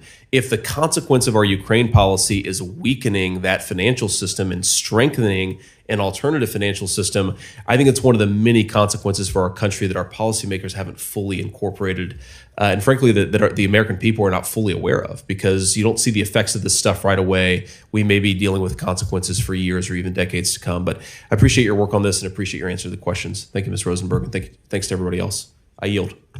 Thank you, Senator Vance. Senator Warren of Massachusetts is recognized. Thank you, Mr. Chairman. Fentanyl is fueling the most severe drug crisis our country has ever seen. In 2022, synthetic opioids like fentanyl were responsible for 75,000 deaths, more than 2/3 of all drug overdose deaths last year. Fentanyl is now the leading cause of death among Americans 18 to 45. China is the leading supplier of the chemical ingredients called precursors that drug cartels use to produce fentanyl and other synthetic opioids. China also plays a major role in laundering money for the cartels. Assistant Secretary Rosenberg, you are responsible for leading and coordinating anti-money laundering policy. Now, Treasury has caught a number of Chinese companies that were providing fentanyl precursors. Were any of these Chinese companies using cryptocurrency in their illegal drug transactions? Thank you, Senator, for the question. Unfortunately, that is a mode that some of these precursor manufacturers and illicit drug organizations have used, the receipt of Bitcoin payments in wallets, cryptocurrency wallets. Okay, so we're talking about these Chinese companies that are supplying the precursors to fentanyl, and they're getting paid in cryptocurrency. And you have to ask why this would happen, because crypto is supposedly banned in China. But new research from the blockchain analytics firm Elliptic shows that more than 90 companies based in China are raking in tens of millions of dollars worth of crypto, selling these fentanyl precursors. The number of crypto transactions associated with Chinese fentanyl brokers increased by 450% just last year alone. So, Assistant Secretary Rosenberg, why are drug suppliers and cartels increasingly turning to crypto for large-scale drug sales and money laundering?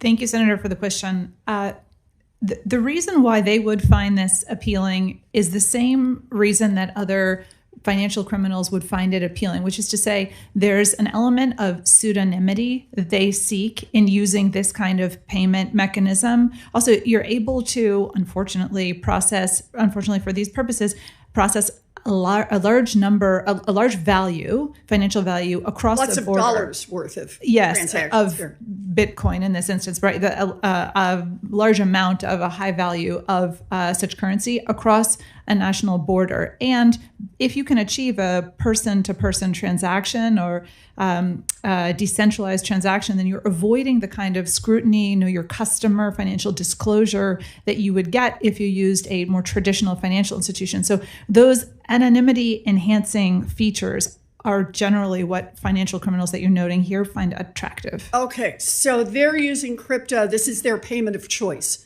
for these fentanyl dealers. This is looking good for them. And it is one. Unfortunately, there are others, but it is certainly one. But this is one that they're focused on here. So Elliptic's research found that these 90 Chinese suppliers sold enough. Let's talk about the volume. This group sold enough precursor drugs in exchange for crypto to produce $54 billion worth of fentanyl pills. That is enough fentanyl to kill nearly 9 billion people, all paid for by crypto.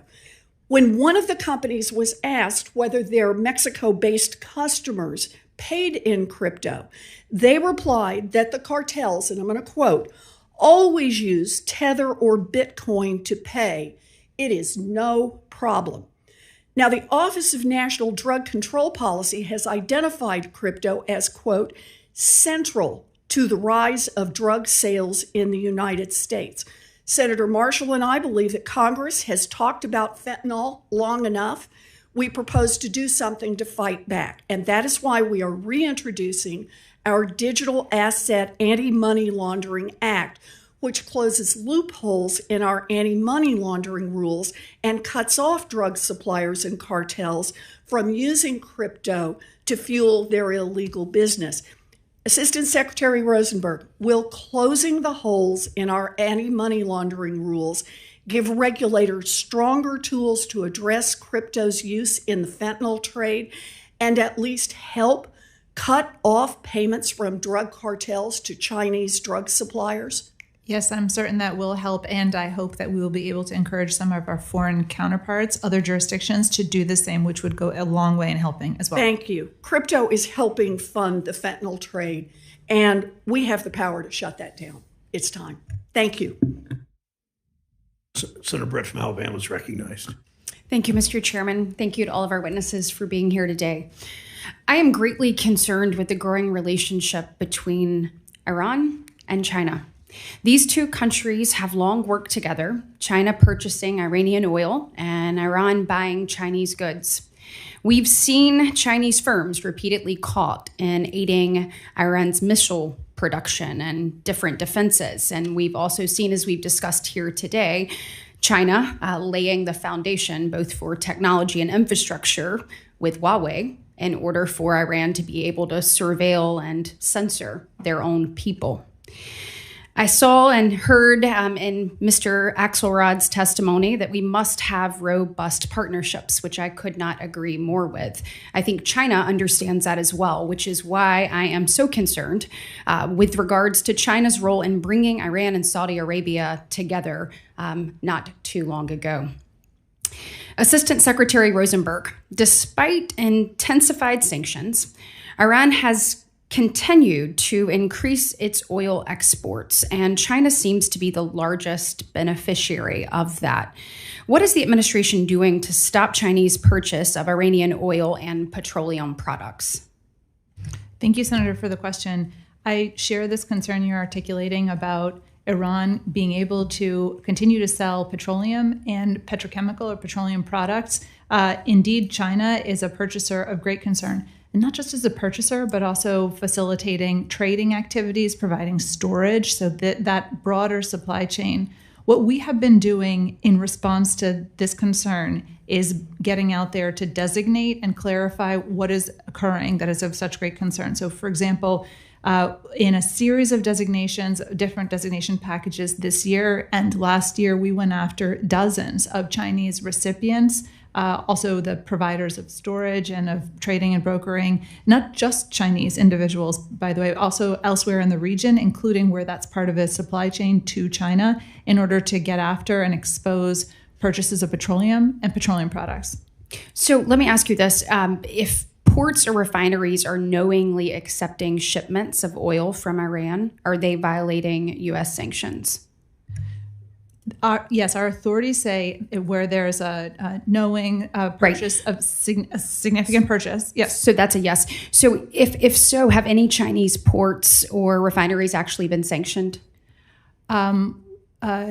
With regard to the specificity here, what we are doing is getting after nodes in that chain where we can have the biggest disruption effect, so that it may not be the end recipient, and it's often not a refiner. So do the sanctions allow if a port knowingly accepts it? So shouldn't we be actually pursuing this with these ports, these Chinese ports that are accepting this petroleum and oil products from Iran? Yeah. So wherever there is an entity that is engaging in one such transaction, yes, it should be a target. But you were saying to date we have not sanctioned any Chinese port or refinery. I did not say that, actually, and I'd be happy to follow up with you on the specific entities, but it is our goal to find those where the disruptive... So we have sanctioned some. We have sanctioned many entities in China related to this trade. The port, though. I would be happy to follow up with you on specific entities in order to answer your question with detail. Okay. I would hope if they are knowingly accepting it, as you said, and it's within the realm that we're actually doing what we say we're going to do and following through with these sanctions. So my question to you is, if we have these sanctions in place and yet Iranian oil exports hit new heights at the end of last year, and obviously we know that China's purchase of Iranian oil has risen to record levels, we don't have the right sanctions in place or we're not enforcing them. Would you agree? I think the authorities we have are strong and efficacious. I too have noted, along with my colleagues in the intelligence community, our colleagues in the intelligence community and throughout this government, that this is a growing concern. I never think that sanctions are the only tool that can advance our purposes here, but we must. So what else should we do then? Because we shouldn't have these sanctions in place. We don't have the right sanctions in place or we're not enforcing them. Or to your point, there's another tool that we're not using. So what is that? There's a variety of things that we must do, a number of which we are doing, in order to get at the supply chain. So, for example, where there are jurisdictions that are involved in the transshipment, those are further opportunities, including in the Gulf and in Southeast Asia, to engage with the leaders of those countries and businesses there in order to clarify for them the consequences of violating our sanctions. So that's a diplomatic and technical engagement, as well as sanctions designation with, for example, Malaysia. Well, and I'd like for us to just drill down into this. I know that I am out of time, but when we're seeing Iran offer discounted oil to compete with Russia and the Chinese marketplace and circumvent our sanctions regime in coordination with China, it's incredibly concerning. So it is my position that we either are not using the right sanctions or we are not enforcing them to the level that we can, and either one is not acceptable. Thank you, Mr. Chairman.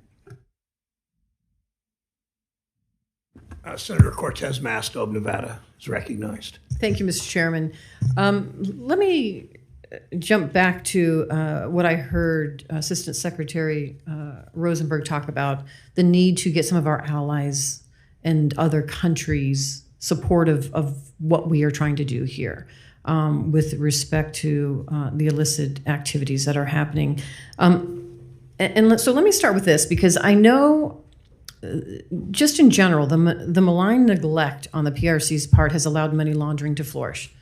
And underwriting, it is really underwriting some of the drug trafficking in North America and fueling the probability of that drug trade. The PRC has made commitments, however, to crack down on illicit finance, yet it fails to investigate its own money laundering schemes and blocks other nations from doing so. So can I ask, what actions has Treasury taken, if any, or is it even possible, to secure the Chinese Communist Party's cooperation with international investigations of illicit financial activity? Thank you, Senator, for the question. This is a concern, just as you have noted, and it's been a frustration, I think, to many in the U.S. government that when Chinese entities have gone after the predicate crimes associated with drug activity, illicit drug activity, to the extent they have done so, they are often not also going after the associated financial transactions to those, which is something that we have sought to engage Chinese counterparts about and our concerns so that we can pursue those activities. They can pursue them, we can pursue them together.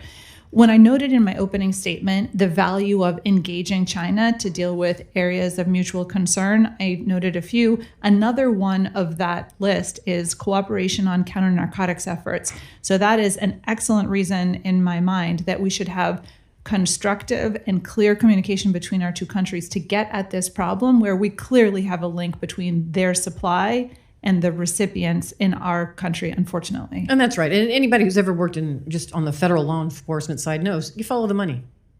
You follow the money. That's the key to taking out a lot of the illicit activity, whether it's around drug trafficking or human trafficking, what we see. And so Treasury plays an important role. And for that reason, let me talk about, because as a Nevadan, I am deeply concerned about the easy access to fentanyl in our communities. And that's why I co-sponsored the bipartisan Fend Off Fentanyl Act to crack down on transnational drug trafficking networks. Assistant Secretary Rosenberg, you said earlier in response to Senator Scott's question, what more can you do? You talked a little bit about the need to extend the statute of limitations. And in the bill, it extends it to 8 years, but you're seeking to extend it to 10 years. Can you explain why that's important for Treasury? Thank you for that question. I would be happy to. And just to note, that would extend it in line with similar authorities given to the SEC for pursuit of enforcement activities. There are 3 key reasons why it would be useful to expand out to 10 years.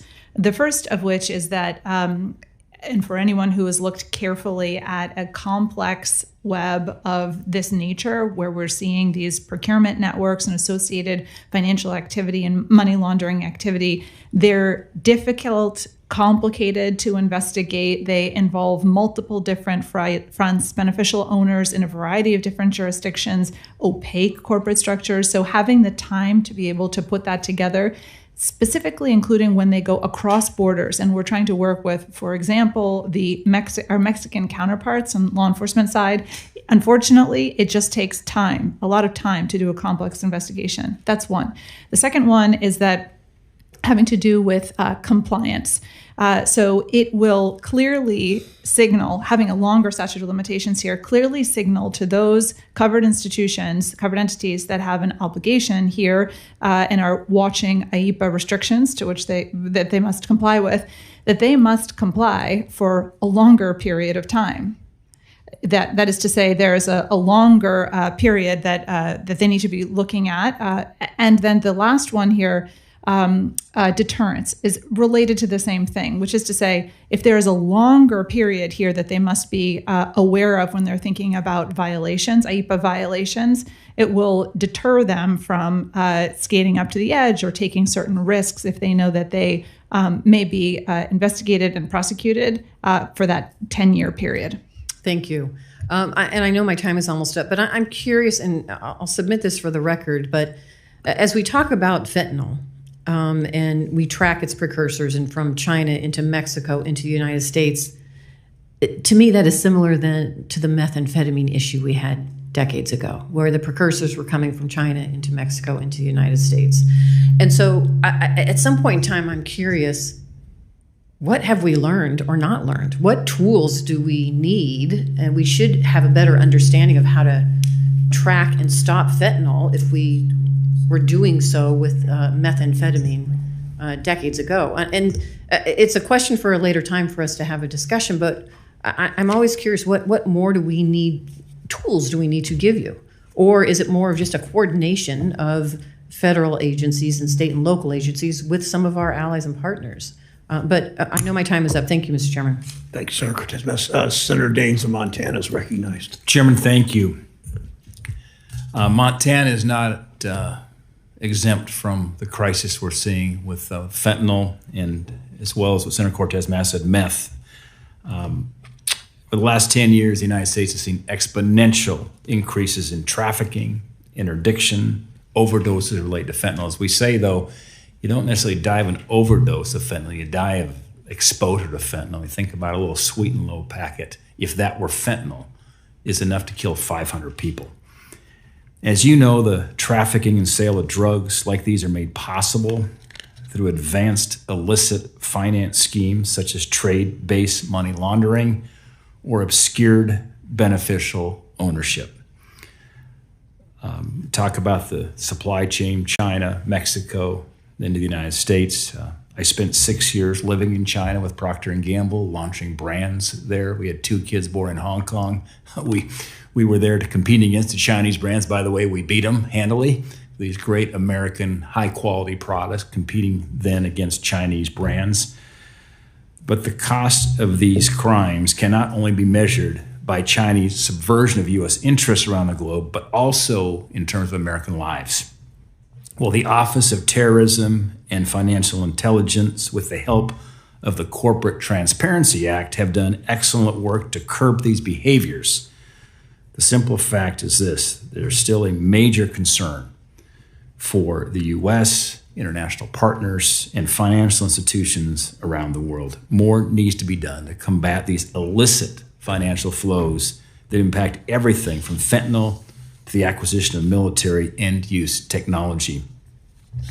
Assistant Secretary Rosenberg, fentanyl overdose deaths in Montana in the last 2 years are up 1,700%. We are a northern border state with a southern border crisis. The trafficking of fentanyl and its precursors is largely conducted or facilitated by Chinese actors. These Chinese networks can operate outside of designated local jurisdictions through the establishment of shell companies, which often serve as fronts for illicit activities. Beneficial ownership information is a critical part of uncovering these shell companies and combating drug trafficking. I have concerns about the direction the beneficial ownership rulemaking is taking. Ms. Rosenberg, how do you envision success when combating drug trafficking, particularly fentanyl trafficking, given the limited access to BOI? Thank you very much, Senator. You've raised very significant challenges that with which I would agree, and that are frustrating for us as we're thinking about how to see into the networks that are involved in both moving the drugs and in laundering the money associated with those drugs to all parts of the United States.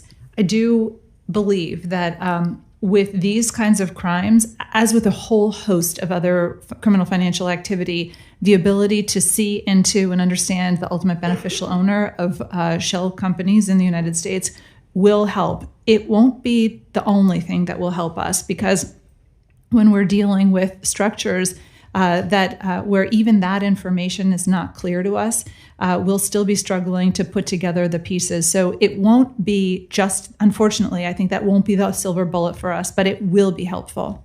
You can expand on that. Most financial institutions prefer to self-regulate. and avoid sanctions violations and any civil penalties associated with conducting businesses with bad actors. That's just good business practices. Would you agree that an active relationship with the private sector would be a multiplier for identifying and tracing illicit financial flows? I don't just agree. I think it's essential. It's absolutely essential for understanding. They are the ones that report to us suspicious activity reports, and they help us map together the indicators, the typologies that we can then generalize and reflect back publicly so that they can do their jobs even better. One more question for you, Assistant Secretary Rosenberg. As you know, many times the best way to trace the source of international crime and terrorism is to follow the financial footprint. Whether we're talking about illicit activity in South American free trade zones or shell corporations in Macau, how is the Corporate Transparency Act and the Greater Anti-Money Laundering Act of 2020 failing to provide the necessary tools to attack illicit financial flows? Senator, I think there are a variety of different pieces that we'll need in order to understand the risk associated with criminal financial activity and address them effectively. So the authorities that were required per AMLA and the CTA in particular for beneficial ownership, that will go a long way towards one of our greatest vulnerabilities and deficiencies in this system, which is the anonymous companies problem.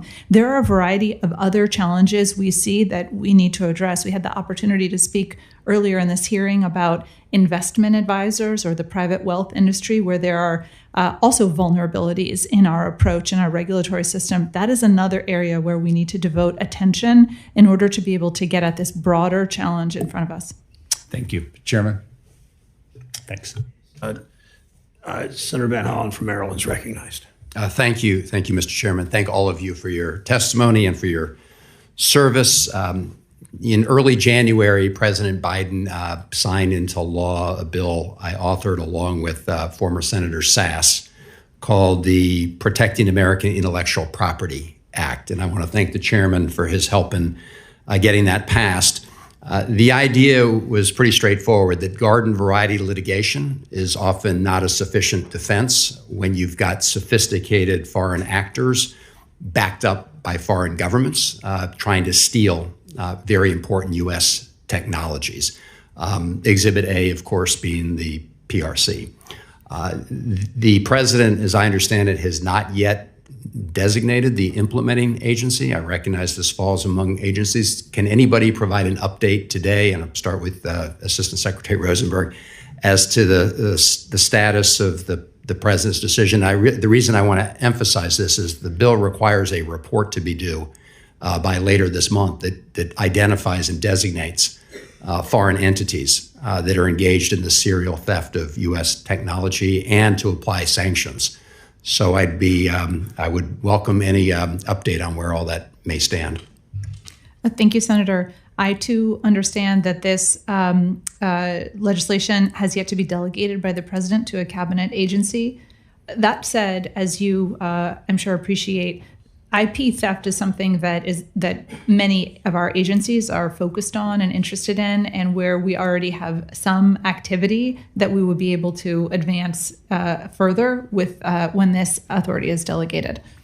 No, I appreciate that. And the idea was to give the U.S. government a little more firepower in helping U.S. companies that are subjected to this kind of serial theft of technology. Again, this is not intended to interfere with garden variety litigation in the courts, but there are, as you know, many examples over time where especially Chinese entities backed by the PRC have engaged in theft of U.S. technology. The idea here is to catch that early and preempt it. So I appreciate it. The report, as I said, is due in later in June. So I appreciate your looking into that.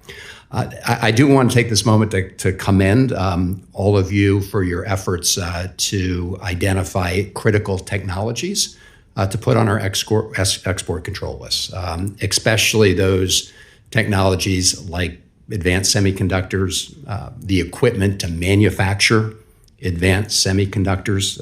Congratulations on the agreement we reached with the Netherlands and Japan when it came to that advanced manufacturing equipment, because I think that is essential.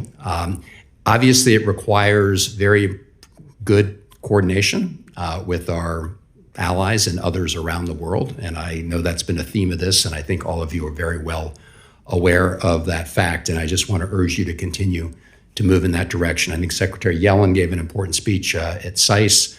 Secretary Raimondo has spoken about this. National Security Advisor Jake Sullivan gave remarks at Brookings, the EU president. So I think this idea of, as I think I've heard it described, small gardens and high walls, in other words, really protect those technologies that are vital to our national security. And not cover a lot of things, but have very high walls. I do want to, in my closing time here, though, ask about the issue of outbound CFIUS or outbound investment. I'm reading the statement here from the G7, which reads, "We recognize that appropriate measures designed to address risks from outbound investment could be important to complement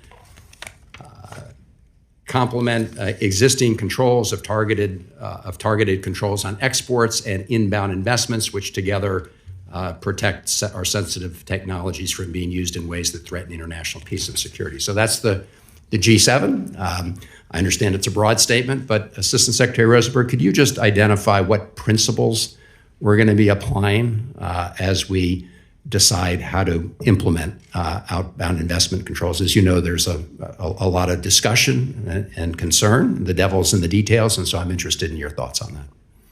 And any other witnesses? Thank you, Senator. I'd be happy to defer to my colleague, Assistant Secretary Rosen, to take that question. Sure. Thank you.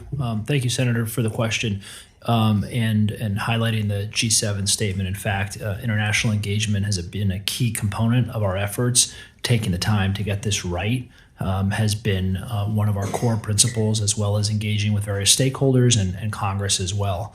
We are focused when it comes to principles on national security.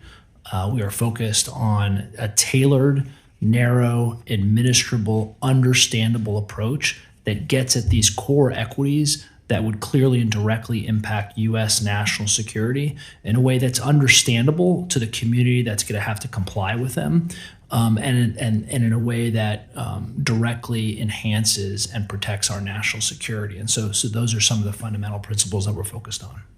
I appreciate that. Thank you. Senator Kramer from North Dakota is recognized. Thank you, Mr. Chairman, and thank you to all of our witnesses. It won't surprise you, Assistant Secretary Rosen, that I want to talk to you about the same topic that you visited with Senator Tester about. I will say, though, his emphasis on making sure you can enforce was not unimportant. I think I want to give you the tools to do that first, but do hope, considering what you said to him about food security being a critical supply chain, that we would prioritize that for sure. But we can get into that at another time.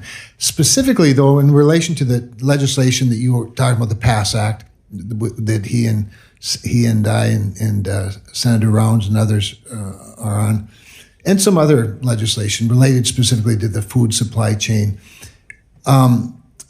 Do you believe that the role of the Secretary of Agriculture as a standing member would be helpful? Because one of the frustrations I saw from our vantage point during that last awful year of nightmare in Grand Forks, North Dakota, where Fufang had purchased the 370 acres near Grand Forks, some 12 miles from the Grand Forks Air Force Base, and you also mentioned sensitive facilities in your statement, your opening statement, as one of the criteria.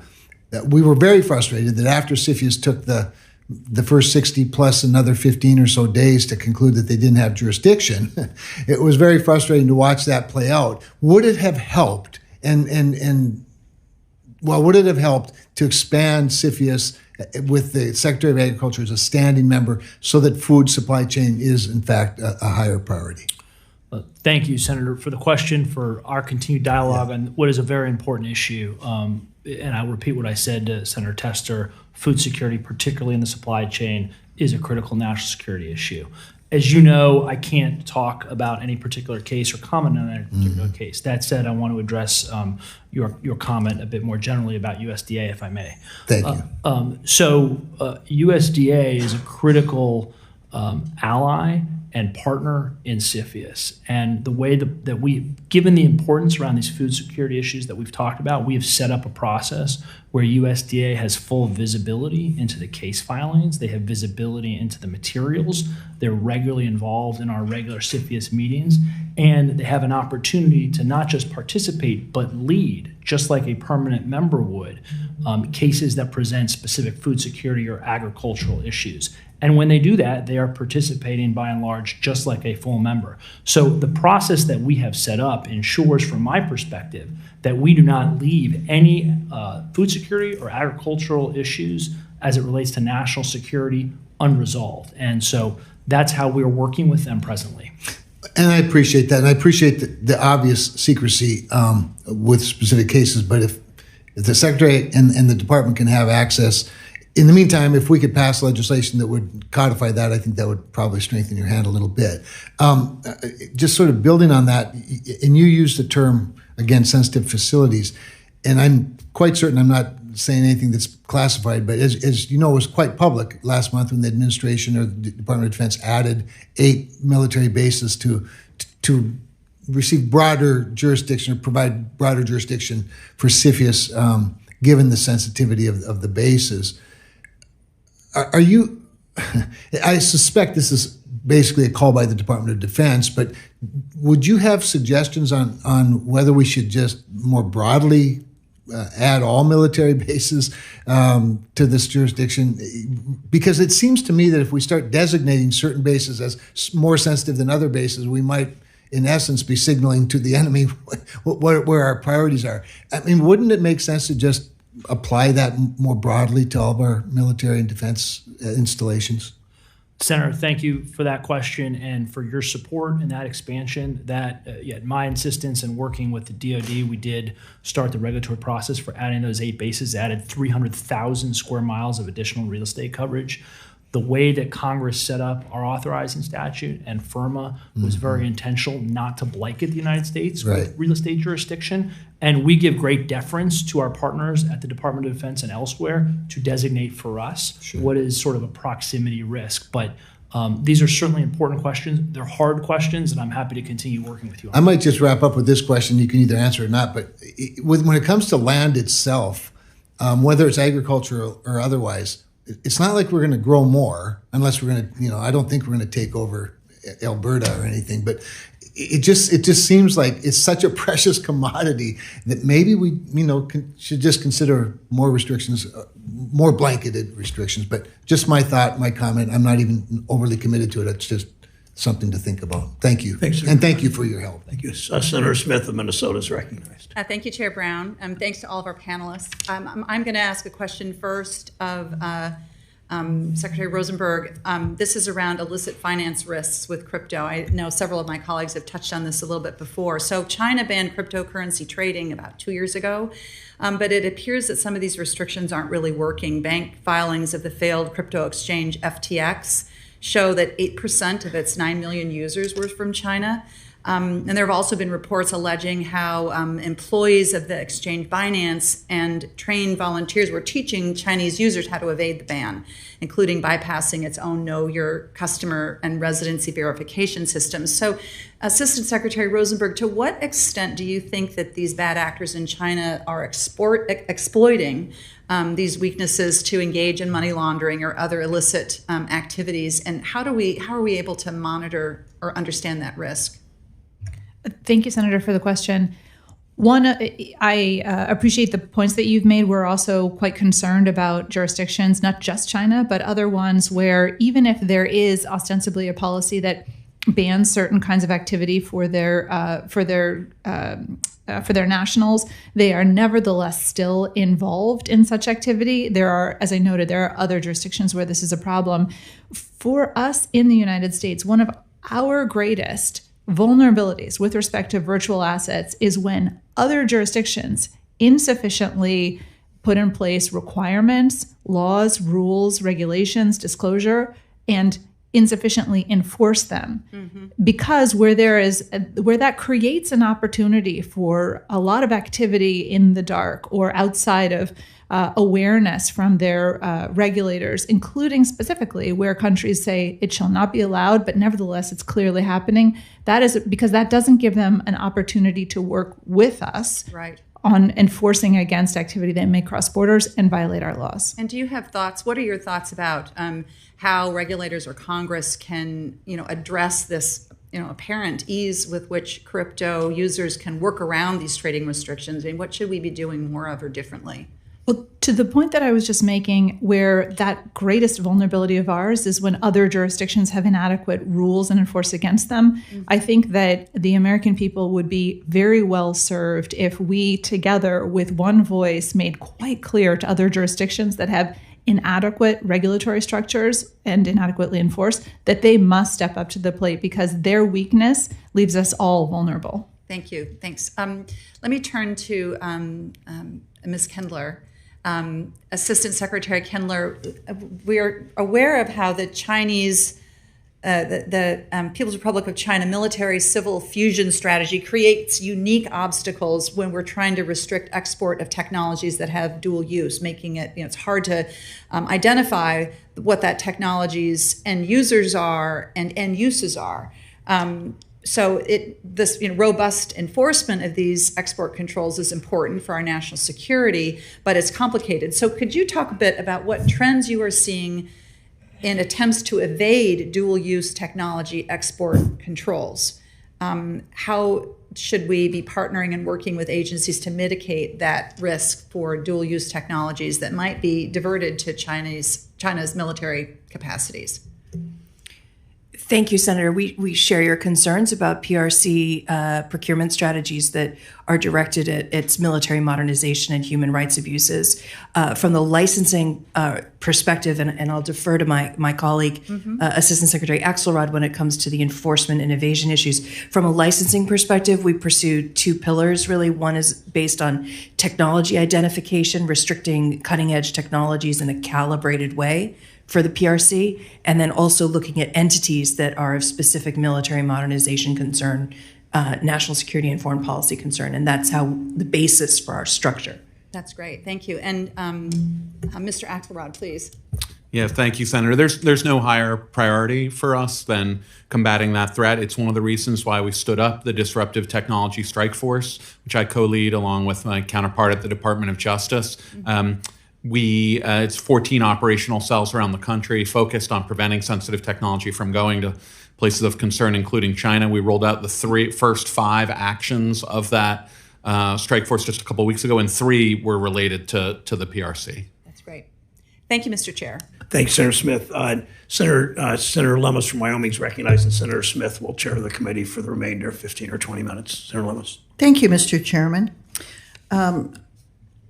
Ms. Rosenberg, I think it's very important that we ensure digital assets are not being used for illicit finance. So the Lummis-Gillibrand Financial Innovation Act will be reintroduced soon, and it will include an entirely new title on combating illicit finance. My first question is, do you agree that digital assets today are subject to the U.S. comprehensive laws on money laundering and sanctions? Thank you, Senator, for this question, and I appreciate the focus, the legislative focus. We'd be happy to work with you going forward. It is certainly true that financial institutions that offer services in the digital asset domain are covered by AML/CFT obligations. Thank you. My next question, also for you, is from a practical standpoint in combating money laundering and sanctions evasions in digital assets. Would you rather have new legal authorities or new personnel and funding to equip Treasury to fight bad actors in the digital asset space? Thank you, Senator. I'm very grateful for that kind of a question. With respect to the first part of it on legal authorities, I would really welcome the opportunity to work with you in order to, it would depend on what they are, and I would welcome the opportunity to work with you on what they are. When it comes to additional bodies and additional resources to get after this problem that I think you and others on this committee, certainly in our agency, acknowledge is a challenge and a problem, we can do more with more and would welcome the opportunity to get after this problem with more resources. Well, I'll make sure that when Senator Gillibrand and I are working our bill through the system that we stay in touch with you. Ms. Kendler, I want to turn to you. The Bureau of Industry and Security monitors the export of advanced technologies so they don't end up in the wrong hands. But you don't currently regulate the export of Americans' personal data to our adversaries like China. As a result, there are no rules outlawing the sale of data on sensitive topics, including information on military and intelligence personnel to the Chinese government. Do you agree that personal data on Americans, particularly our servicemen and women, can be exploited by foreign adversaries in ways that are harmful to national security? Senator, I do share your overall concerns about this issue. The approach of export controls has been on goods, software, and technology, not on personal identifiable information. But I do share your concerns, yes. Well, thanks for that answer. I too am concerned about the national security threat posed by the export of Americans' personal data. So I'm co-leading with Ron Wyden an important bipartisan bill, the Protecting Americans' Data from Foreign Surveillance Act. And I'm joining Senators Wyden, Haggerty, and Rubio. So this is very bipartisan, includes other members of this committee. And I look forward to working with all my colleagues on this committee and off on strengthening U.S. competitiveness against China in digital assets, distributed ledger technologies, which are beginning to really blossom in terms of the capabilities of using distributed ledger technology and data exports. It's a growing area of interest, it's a growing area of concern, and it's certainly a growing technology that we all need to be aware of. So thank you very much. Mr. Chairman, I yield back. Senator Warnock. Thank you so very much, Madam Chair. In 1919, President Woodrow Wilson described sanctions as an act that does not require force and would not, quote, he said, cost a life outside of the nation boycotted.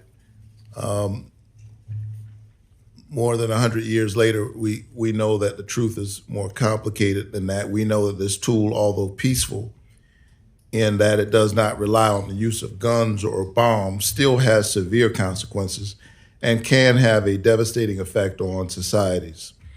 In our globalized and connected world, sanctions on one nation usually affect others. Sanctions on a global economy like China, for example, would likely affect folks all around the world. And we know that these effects can last for generations. Ms. Rosenberg, how do you measure the effectiveness of sanctions in targeting decision makers and the ruling groups of nations? Thank you, Senator, for that question. In measuring effectiveness, I think it's utterly essential to define the objectives against which you're measuring those particular sanctions. So, for example, with respect to our Russia sanctions, we've sought to do two things in particular: to deprive Russia of the money and financial funds, and also of the battlefield equipment that it needs in order to fight its war. That is different than saying a goal would be to collapse an entire economy. We're quite focused, and so when evaluating the efficacy of these sanctions, you must measure it against what your goals are in the first instance. Now, one of the reasons why it's useful to have partnership with members of Congress and the administration is so that we can discuss together the goals of various sanctions authorities so that we can be aligned and working with common purpose. And then evaluating their efficacy against the objectives we have set out together. So a kind of laser focus on the goal so as not to create consequences that cascade beyond what you're trying to do. At the same time, even with that kind of focus, with the world being so connected, there is the concern that this affects poor and working class folks in other countries, particularly with a global economy like China. How do you take all of that into account as you think about this? Not just those concerns you mentioned, but other ones too that we must all be concerned with, like competitiveness of American businesses and institutions, sure. And our ability to innovate and promote growth in our country, and of course those in our allies. These are exactly the right questions, and I think as sanctions policymakers, we must constantly be asking ourselves every time we implement a new sanction, will this have the desired purpose? Will it have unintended consequences? And seek to mitigate those unintended consequences at every step, before, during, if it occurs afterwards, to try and address them. We do that often using licensing or updating the authority. Ms. Kindler, can you speak to how you think about this or considerations that you take into account? Yes, Senator, I agree with your focus on these issues and share your concerns. When we impose export controls, we do so in a very calibrated and targeted way. For example, the advanced computing rule we put in place last October was focused on the most cutting edge of technologies, so as not to disrupt legacy technologies that have limited national security purpose. Our focus was on the cutting edge technologies that would most affect national security because of their use in artificial intelligence and supercomputing. Thank you so much. We have to carefully consider innocent families and children and those without power when we use these tools, very, very powerful tools. The Commerce Department recently announced a collaboration with the FBI and the Department of Justice, a disruptive technology strike force to target illicit acquisition of technology assets by foreign adversaries like the Chinese government. This seems to follow in the footsteps of the Department of Justice's, quote, China initiative in 2018 to address potential economic espionage. DOJ ended that initiative, as you know, in 2021. Following criticism from civil rights groups that it targeted scientists of Chinese descent, and produced several prosecutions that actually ended in dismissals or acquisitions. As DOJ officials acknowledged, the department heard from members of the scientific community that targeting scientists over sometimes minor research grant infractions could, quote, lead to a chilling atmosphere for scientists and scholars that damages the scientific enterprise in our country. I've been hearing from a lot of folks in my state on this, Georgians of Chinese descent, including scientific researchers at some of our universities, about the climate of fear around any engagement with China, even lawful interaction. Mr. Axelrod, as Commerce begins this new initiative to target espionage by the Chinese government, which is a serious threat, which we have to engage, what steps have you taken to address civil rights concerns and any actual or perceived targeting of scientists of Chinese descent?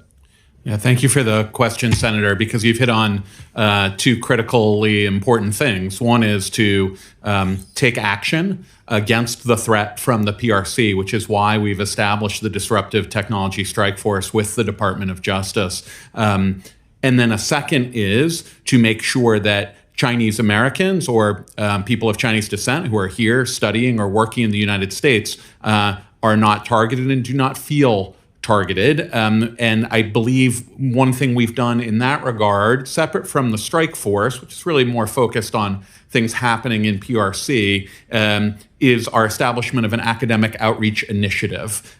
Because in the academic community in particular, it is essential that we both safeguard sensitive research, but also at the same time maintain that open collaborative environment so that we have people from foreign countries coming here to help contribute to the research and development that is sort of the hallmark of our academic setting. And so we've worked, we identified 20 universities in particular that we thought were maybe at higher risk from foreign countries, and we are working with them and partnering with them to what's on really a shared endeavor, which is to protect their research community and protect their research from forces abroad that would seek to obtain it. I have much more here, but thank you, Madam Chair. Thank you, Senator Warnock. Senator Fetterman. Thank you, Madam Chair. Hi. United States businesses have made large investments in high-tech companies ties to the CCP. Is that a fair statement? There has been U.S. investment in PRC businesses, yes, Senator. In the CCP, okay. And we need more increased scrutiny on these types of investments to protect our supply chains and our national security interests. My friend and my colleague, Senator Bob Casey, has spoke out that issue a lot. Are you familiar with any of that? Because the officials in the Biden administration have outspoken about potential executive order to outbound investment screening. Mr. Rosen, can you speak about how transparent the U.S. companies and investments in CCP companies can promote a U.S. national security and de-risk our economic relationship with China? Yes, Senator Fetterman, thank you for raising that important issue and understand the question. It is certainly the administration's goal to get at the U.S. investment dollars that is coupled with particular expertise and know-how to make the development and advancement of certain specific cutting-edge technologies, for instance, in artificial intelligence and semiconductors and quantum computing, to help advance the development of those in ways that could negatively impact U.S. national security. It's something that the administration has been working on for some time because we want to get it right and we want to be careful. And we've also been engaged with the Senate and the leadership of that legislation, as you have identified, because we want to work with Congress as we move forward. Okay, so, well, clearing on that, sir, what resources does the administration need on this front? Could you share any updates on the timeline on the release of the executive order on this? Thank you, Senator. Well, what I can say is as we work to develop it, I'm happy to keep you and the rest of this body updated in terms of the resources that we would need to be effective, and appreciate the support that's already been expressed by the Senate and by members for our efforts in that regard. With regard to timelines, what I can say is that we are working quickly but diligently, and we are working with not just stakeholders in the United States government, but also external stakeholders in private industry, in Congress, our allies, because we want to ensure that if and when we do something in this area, that it is targeted and tailored, but also takes into account any potential unintended consequences. And so obviously the ultimate decision is up to the president, but we're working hard on that. Okay, thank you. And I see the balance to the chairwoman. Thank you so much, Senator Fetterman. Well, thank you to our witnesses for being here today and for providing testimony. For senators who wish to submit questions for the record, those questions will be due 1 week from today on June 7th. To the witnesses, you have 45 days to respond to any questions. Thank you again. And with that, this hearing is adjourned.